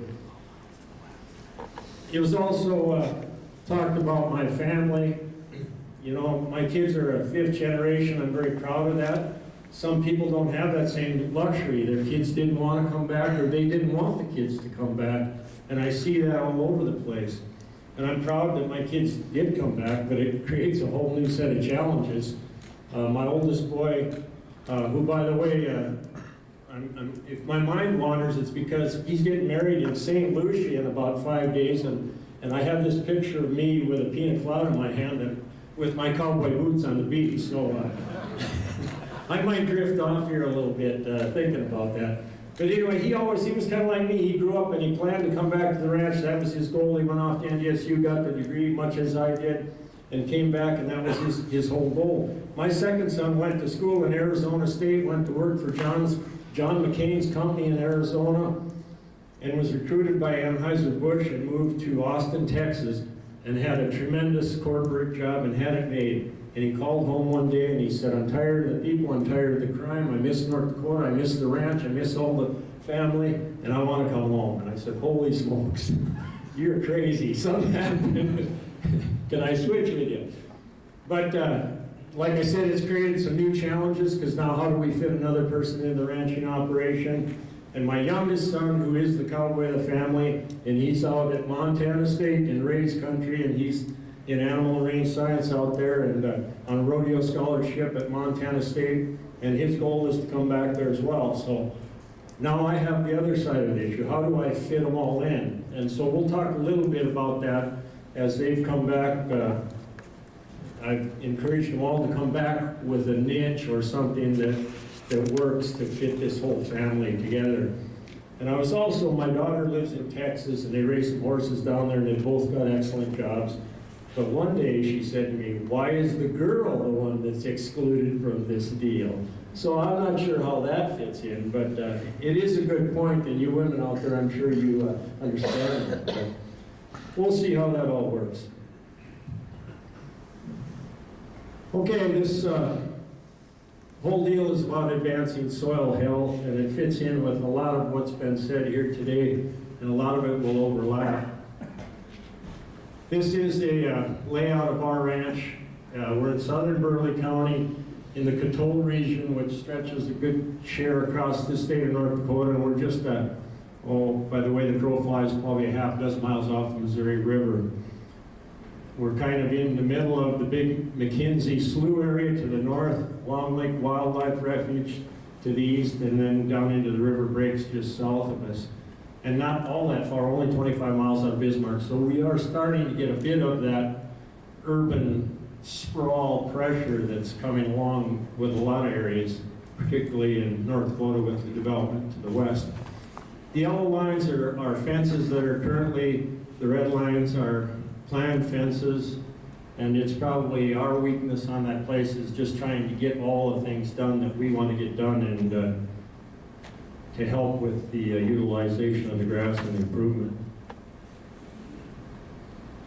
Again, our goals, multi-generational is very important to us, and I think we're making that stride, but the whole setup of how we set these things up and the business structure of it all is a challenge, and we continually are working on that, and I wouldn't stand here and lie to you and tell you I've got that all figured out of how that is. If I had a crystal ball and could look into it, it would be so much simpler, but I don't have that, and so how do we fit this all together? And in this day and age, and every one of you that are in an operation, you have these same issues, is, you know, there's divorces in the world a lot more frequent and all those things, and as you involve family members, how do you protect so that the whole place doesn't, you know, fall apart at some point? And I've got good friends that have lost it all through family blow-ups, and one thing we do is we have a meeting every week, and we sit down and we talk, and hopefully we lay out the problems we have. And it's not perfect. We still have our issues once in a while. I don't agree with everything they say, and they don't agree with everything I say, but we're attempting to make that communication barrier lower, because I think that's one of the biggest issues with multi-generational families is the communication or lack thereof. We do have, and used to be always a cow-calf operation. That was our main thing. We used to have a lot more cows than we have now. And quite honestly, went right down the path that Walt was talking about. You know, you do the same thing year after year and expect different results. And why is that? It makes no sense. And until you kind of get backed up against the wall a little bit and see some financial problems, then you finally, I've been through Ellen Savory's grazing school twice, and it never really clicked to me until a few years later. I mean, we were doing bits and pieces, but it just took time until I was kind of pushed into it a bit. This isn't working anymore, and we're in this production phase of producing, and gradually, every year I'd go in and increase our operating debt. Every year I'd go in and you know, you had a lot of equity. It didn't seem like a big deal until you can't make the interest payment anymore, and went through the 80s. And I had a lot of good friends that came out of the 80s without a place.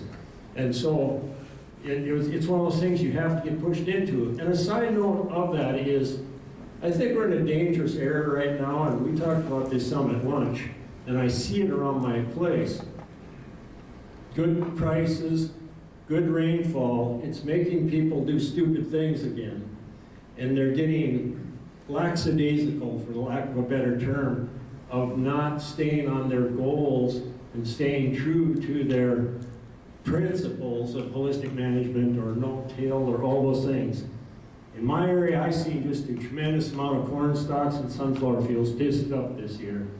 And I'm not sure why, other than it was a nice fall and people got done and had a nice new tractor sitting there and they didn't know what else to do, so let's go tear up some things. I also saw a fair amount of overgrazing, and you know, that's fine as long as they're not, you know, coming right back on there, but some of the individuals that I know that are overgrazing really hard don't be back there in May again right away. And so, you know, it's just, and I have to caution myself, it's so easy to get complacent and not stick to your goals and where you're really going in your operation. When I went through some things in my life, as everybody does. My dad passed away. My hired man of 15 years passed away. My kids were all in college. And I said, either I change or I'm gonna get out of this. This is killing me and I'm sick of it. It isn't fun anymore. It just wasn't fun. We went through those hard years. Scour problems. One year I lost over 100 calves to scours. The 97 year, I had 23 cows in the dam. I made the front page of the Fargo Forum. And, I mean, I was famous, but for all the wrong reasons. And so it was one of those things I said, I've got to do something different. And that's when we changed our calving, went to the summer calving, late spring summer calving. And I cut my cow herd into a third and started looking at how can we do this, how can we utilize this grass, how can we improve our operation and do some things different. The contract grazing really worked out well for us. And you'll see it's probably moved our place ahead quicker than I could have done with the cow herd. And it also took some risk away from me and allowed me to do some things without having to calve cows and the things that I couldn't find help with. So it's been very beneficial and it fit in nice. We do run a hunting and outfitting business as well as agritourism business, and we'll talk about that in a bit. But wildlife habitat, everything we do on our ranch has to run through what does it do for the wildlife first. Every time we make a move, it's how are we affecting the wildlife? Every crop we plant, how do we affect the wildlife? Everything we do. And we have tremendous wildlife, and we're proud. Agritourism we'll touch on a little bit, and then we still do some cash grain farming, and that has changed. We've been no-till for a number of years, probably 15, and a lot of the things I do, because I don't like driving a tractor a lot either, so instead of owning all the iron, I try to custom hire as much as I can, and it's actually worked out to a benefit for us. Okay, well, our place is kind of split into a couple of systems, and the one bigger system is where we are running the yearlings right now, although I've flipped that back and forth because I can get some bump and benefit from moving them back and forth.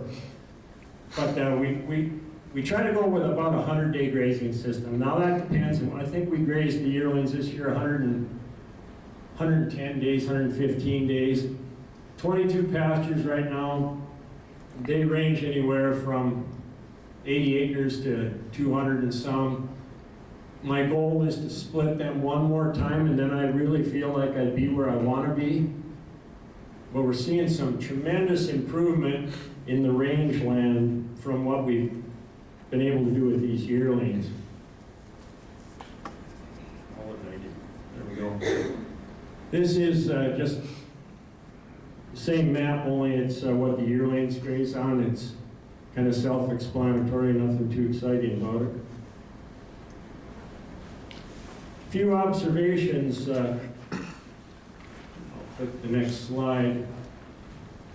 This is 2010. We had 2,000 head of yearlings in this herd, and the stock density was 12 head per acre, which by the real intensive grazing managers is probably pretty minuscule from where we were to where we are. It's tremendous for us, and we really have seen some things change. For one thing, the behavior of those yearling cattle in a big bunch like that changes drastically. Those cattle are content. They're not running the fence rows. They're not. One thing, and Josh will relate to this and the rest of the soil conservation people here, because when we were going to run this big bunch of cattle, and we've got pipeline system in virtually all of our pastures, but we're running them off one well that puts out about 20 gallons a minute, and they said, you're going to run out of water. And then I got scared. I thought, holy smokes, I never really thought we'd run out of water. And we do have a fair amount of groundwater, ponds, a few dams, but I figured they'd kind of start to wreck them, and I didn't want to rely on that. Well, the funny part is we never dropped, we've got triple water tanks, big round fiberglass water tanks at all of our sites. We never ever dropped those tanks below half, ever, all summer long. And even when I put them in a pasture just to try it where there was no groundwater. So, you know, and we haven't come up exactly with the scientific answer to that other than their behavior has changed. They only come a few at a time, not like cows that want to come all at once. And it seems like when they're doing well, they're gaining well, things are going right. I'm convinced their water consumption has dropped off some. You know, now I've had guys tell me, and this may be true, if you ever get that big bunch thirsty once, you're going to have a major problem, because then they're going to come all the time. But so far, we haven't had any trouble. Now what we did, because I'm still nervous about it, and these guys are the experts, and they keep telling me be careful, we put in another well this year, and we ran another 1.5 miles of pipeline, and our place is all 1.5 inch line. We ran a 2-inch line on that to get more pressure and more of a backup. And then if that one big well ever went down, you know, gosh, then we got a serious issue, and it's hard to move a couple thousand head of cattle just bang. So just to be smart, we did that. And obviously, you know, there's some good government programs out there. The EQIP program, we worked through it because it was a big cost. I think that little unit, just doing all that, was close to $75,000 by the time we did everything, and of course we got cost share on it, so definitely did help us to move forward. Animal impact with a bunch like that is pretty impressive and really can make some changes. I don't know if you can see it on these slides I have, but we're in a sandy area of the country, and there's some area in these pastures that are just plain blow sand dune type areas. When I was a kid, it was a lot of fun with a motorcycle over there chasing around, and grazing like this has ruined that. It don't work for motorcycles because we've actually grown grass over all that sand. And you know, you can see where they were, a little bit of sand, but you run that bunch of cattle in there for 1 or 2 days, and they'll kind of open it up, and within just a couple of days, there's shoots popping up, and that's growing back over. And the nice thing is the diversity that's come. Some of these hilltops, when I was a kid, were all blue grama grass. You know, season-long use, it gradually went down the line, and it was just a lot of blue grama grass. You can walk out there now and find big blue stem popping up all over the place. And to me, that's exciting. We're obviously heading in the right direction. I wouldn't say we're, you know, where we want to be yet, but it's heading in the right direction. I think there's a couple other slides that go to that. Josh has a little, we've got a little video here that just shows these cattle moving a little bit.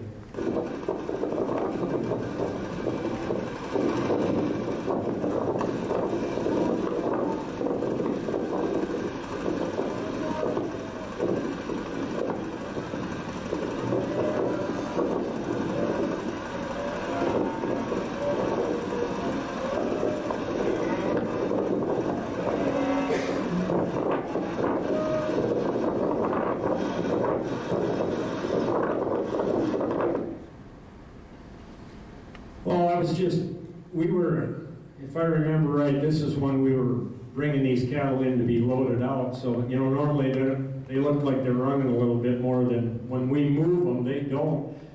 It's kind of like has been said here earlier, you know, you think about 2,000 head of cattle, it's going to be a bit of a challenge to move. We can actually move those cattle in 15 minutes, usually just one person. And they get used to moving, open the gate, they know you're there, and about half of them to 3/4 of them will move by themselves, and then it's just four-wheeler or horse or whatever you're using, just make a circle around, bring up the stragglers, and you've got it done. And works really well. The cattle they just become adapted, they're very docile, and just seem to be very content. Show a little bit of animal impact here. This is western snowberry or buckbrush. On one side of the fence it had been just grazed, the other side hadn't been. And you know, in the 70s, when I was small, I remember my dad one of the government programs was to go out and aerial spray pastures to get rid of buckbrush. And I remember them spraying these pastures and spending a lot of money, and within a year or two it was all right back there, and it seemed like a waste of time, which it obviously was. Now I don't worry about it anymore. I mean, it used to be you didn't really like it, but to me it's all about diversity. I like it because calves can lay in that buckbrush. You know, there's a little bit of shade, protection if you get a little later storm or whatever. And what's funny about it in this case, on the yearling side, is those yearlings will go in there, and even though there's good grass, they'll nip that snowberry right down early on and nip her down. And, you know, it just fits right in with the diversity. It doesn't become an issue. A lot of those plants aren't an issue once you have diversity. You don't worry about them anymore. Again, the same type of thing. This is just showing the really good litter on the ground. You know, the plants are, there'll be opportunity for other things to come up in there. You get that opened up, and pretty soon you've got other things coming, and diversity, and it just fits in. I think that was probably Jay Fear, the district conservationist from Burley County, pointing to that, unless it was you, Josh, it was one of you guys. Just, you know, that plant had been grazed down and it's sprouting some more green material, and that's a good thing. So slide here just showing some recovery, ungrazed on the right, 30 days of recovery on the left, and you can see it's coming along very nicely. Now, you know, we went through a couple really good years, so it, you know, it makes us look really good managers. So I always want to qualify that because, you know, we've had some benefit here from the last couple of years that help us a bit. And but the good side of that is if we are going into a dry cycle now, and you know, I'm already hearing people worrying about it. Obviously, when we don't have snow like normal. This will be set up for, you know, in really good shape, so it won't be near the issue. Here again, showing some recovery time. This had been grazed 74 days ago, and good diversity, good litter, really coming along nice, and darn sure a good grass on there. This is one of the things I'm most excited about because our place is a lot about wildlife, and I love trees. And it seems like we, you know, in the Great Plains we don't have near enough of them.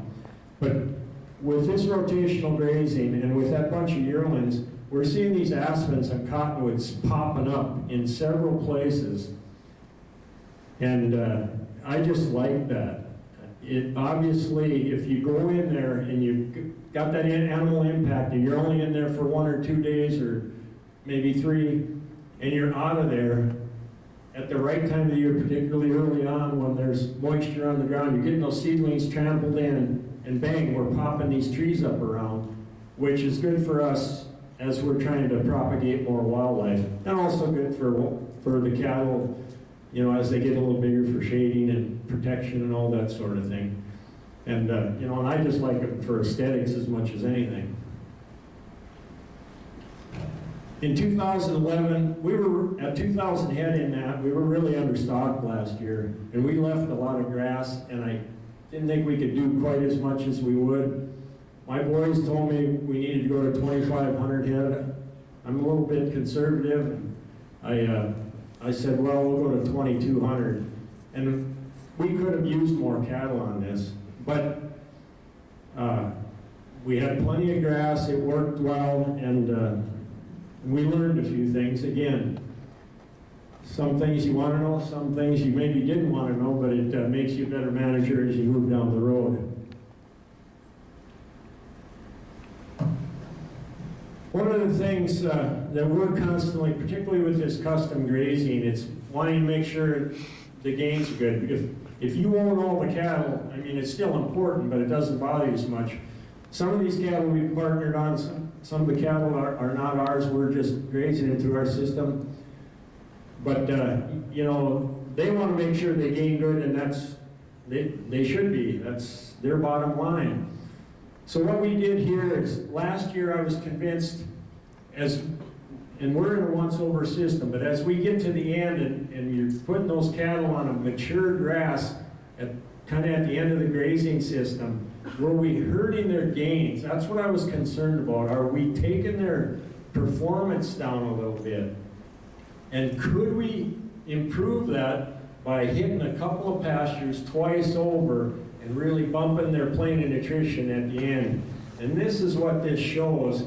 On August 25th, they were in a pasture that hadn't been grazed yet. It was pretty mature. And as you can see there, and these are spayed heifers, and their estimated average daily gain, if you come down towards the bottom there, was 1.41, 1.45, which is still pretty good. But then we took them from that into, and we ran into 2 pastures on the twice over. And it was 2 of the very early ones we were in, so they still had almost 100 days of rest.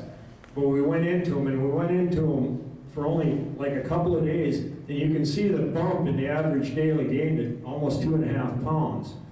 And so, you know, there again, it's a balancing act. Do you want to do that or not? But you dang sure want to make your customer happy that he's getting the best gain out there you can, and that was our goal.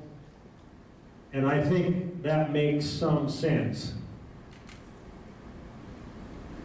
This slide just kind of goes through that, you know, the land performance versus the livestock performance. From a strictly land performance, once over is probably better.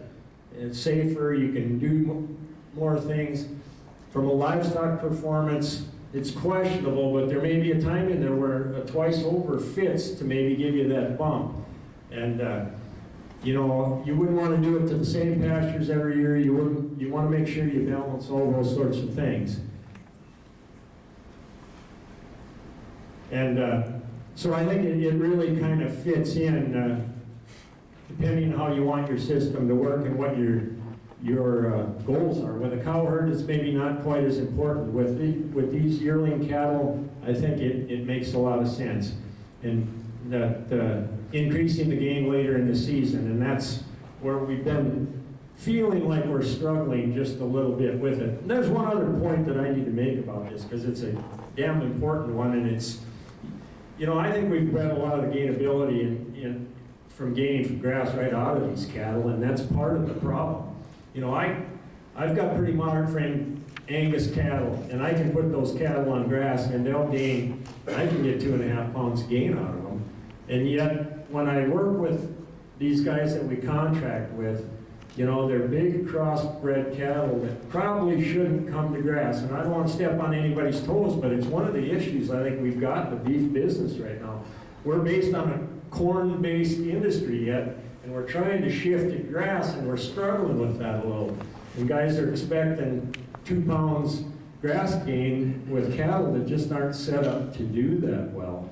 The other issue is making sure the quality of the cattle is there and they're in good, healthy condition. We've had a bit of problem with that when, you know, coming in tough shape, and you can't get cattle to gain right away good if they're in tough shape. So it's a bit of an issue, and one that, you know, we need to work on as managers, and hopefully you find folks that bring you cattle that are on the same page with you. That's a bit of a challenge sometimes. Moving to our cow-calf system. Again, a picture of the map that just kind of shows the grazing system where we do that.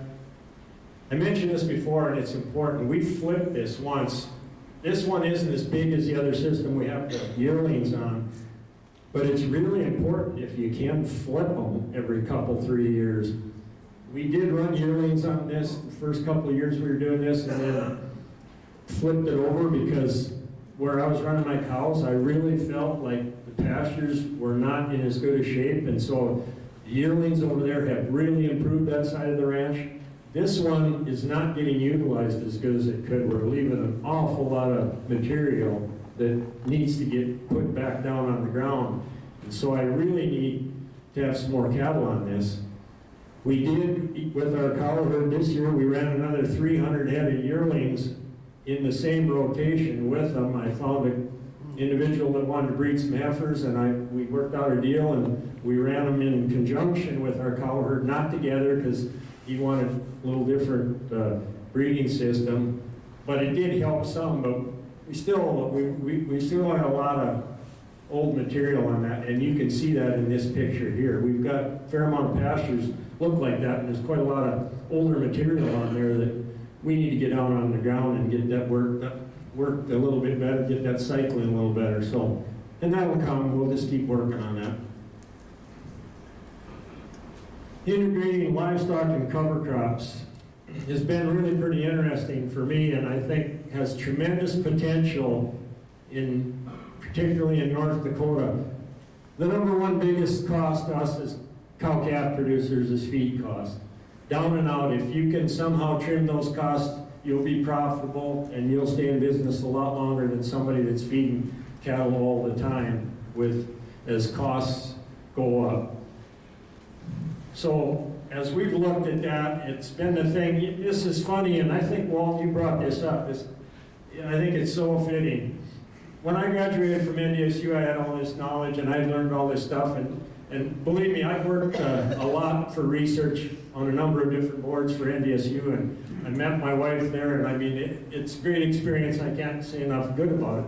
But on the other hand, sometimes college puts blinders on you, and I come out with all this knowledge. My granddad was a pretty innovative, common sense kind of a guy, very successful. We had the wildest cows in the country because he wouldn't ride a horse, but he flew an airplane 2 feet over their back all the time. And so they were some snorty devils, but you come out of there, and I said, my granddad had grazed corn for years and never fed much in the winter. And I said, that's the dumbest thing I ever seen in my life. You know, I have all this college knowledge.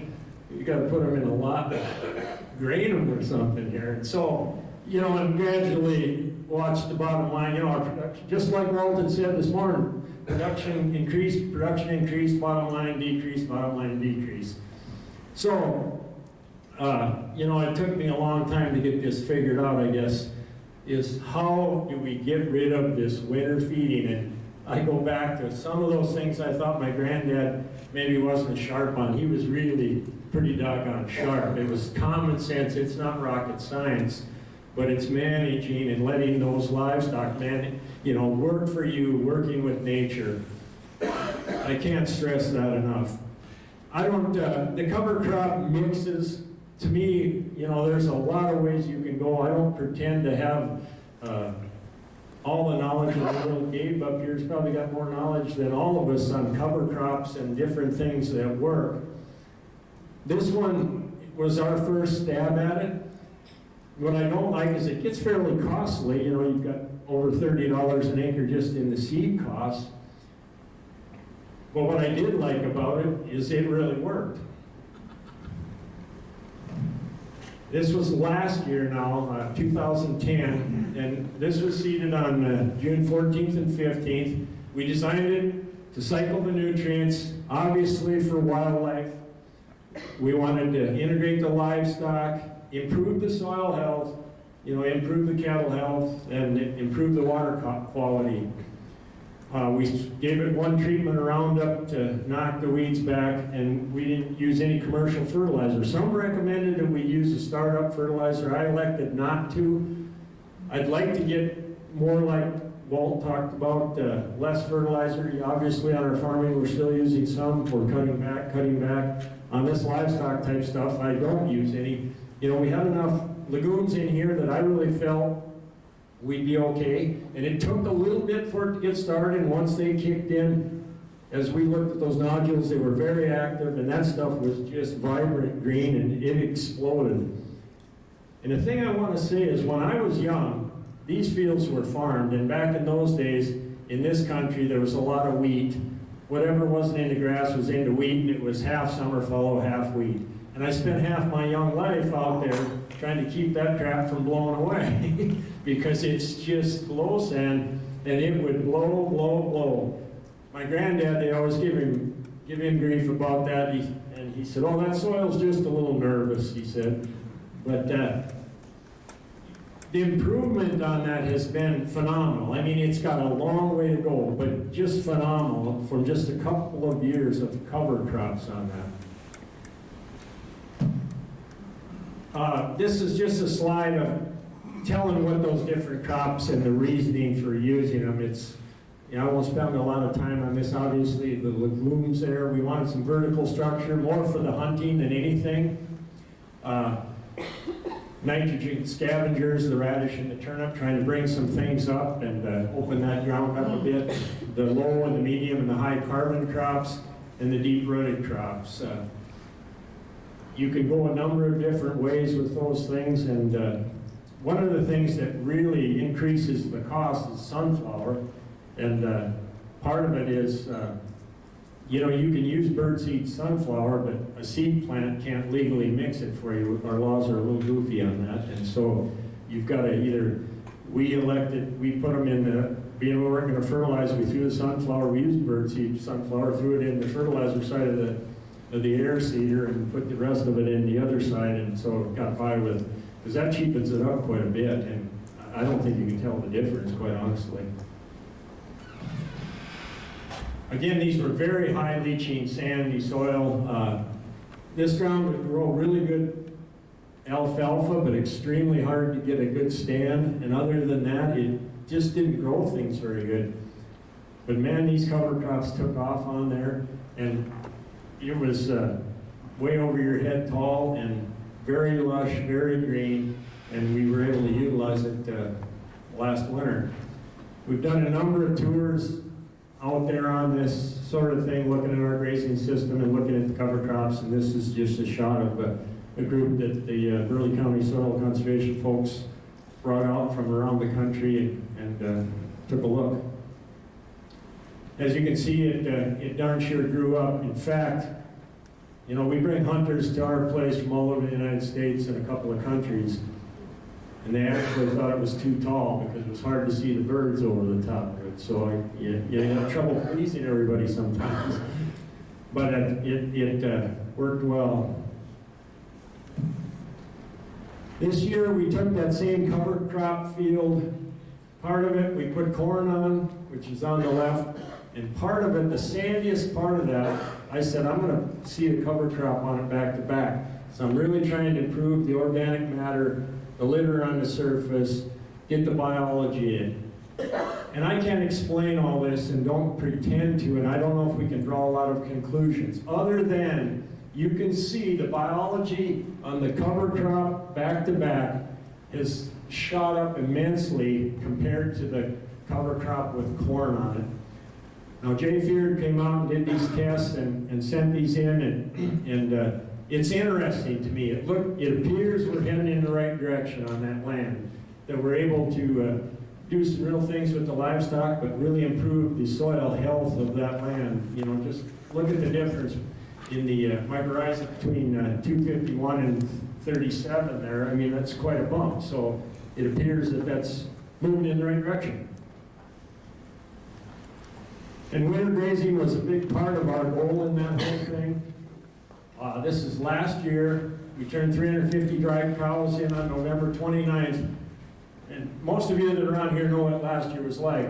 Walt, some of them don't. We had 100 inches of snow at our place, and it was doggone cold. This is banana belt here this year. And so when we turned those in, we already had, we had a foot or two of snow out there, and I was wondering, how's this going to work? But and we were able to go clear to January 3rd, and then January 3rd, if you remember, got extremely bitter, and it was just, those cows were kind of seemed to be struggling, and, we're still a bit, the cows are spoiled and we're a bit spoiled, so we tend to think, even if we don't, we've got to do something. And so we started to feed them on January 3rd, but I went for another 2 weeks with about a half a feeding. Now, what was funny about that is, there's about a fourth of those cows that never, ever came to eat that hay. And I said, if I was smart, I'd load that whole damn works, the rest of them up, sell them, and select out of these last fourth, but it's hard to keep numbers that way, but then I'd have the cows I want, because those are the cows that are working for you.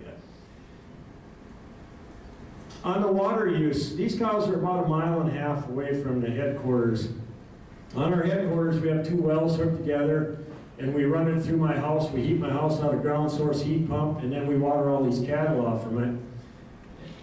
And what I found interesting is they might only go to water once every 3-4 days, and they stayed out there and they just ate snow and got along just fine. You know, sometimes we're really hung up over this water thing, and I don't think it's quite as big an issue. They'll adapt and they'll work for you. And then, you know, you might sit there and watch them, and they stood there for 3 or 4 days grazing out there, and they were just, again, they were so docile. Jay Fear was amazed. You know, these cattle, like I said, were bred up from my granddad who chased them with an airplane all the time, and they're not, you know, they're a little bit snorty, but we would walk right through those cows, and they'd just sit there and graze and just look at you. They were just content, and that told me, yeah, hey, they're happy out here, because I had a tendency to think, man, we got to feed them, you know, maybe they're not doing as good, you know, you get nervous. And what was fun was, you know, even though it's a mile and a half away, we're starting a tractor there because we got some calves on feed, and I said if they're hungry, they'd be standing there at the yard, and they weren't coming in, so they got to be doing them. And their body condition was good. They were plowing down through, and they were finding, if you dug down through the snow, that stuff was just grass green under there yet, those millets and the soy.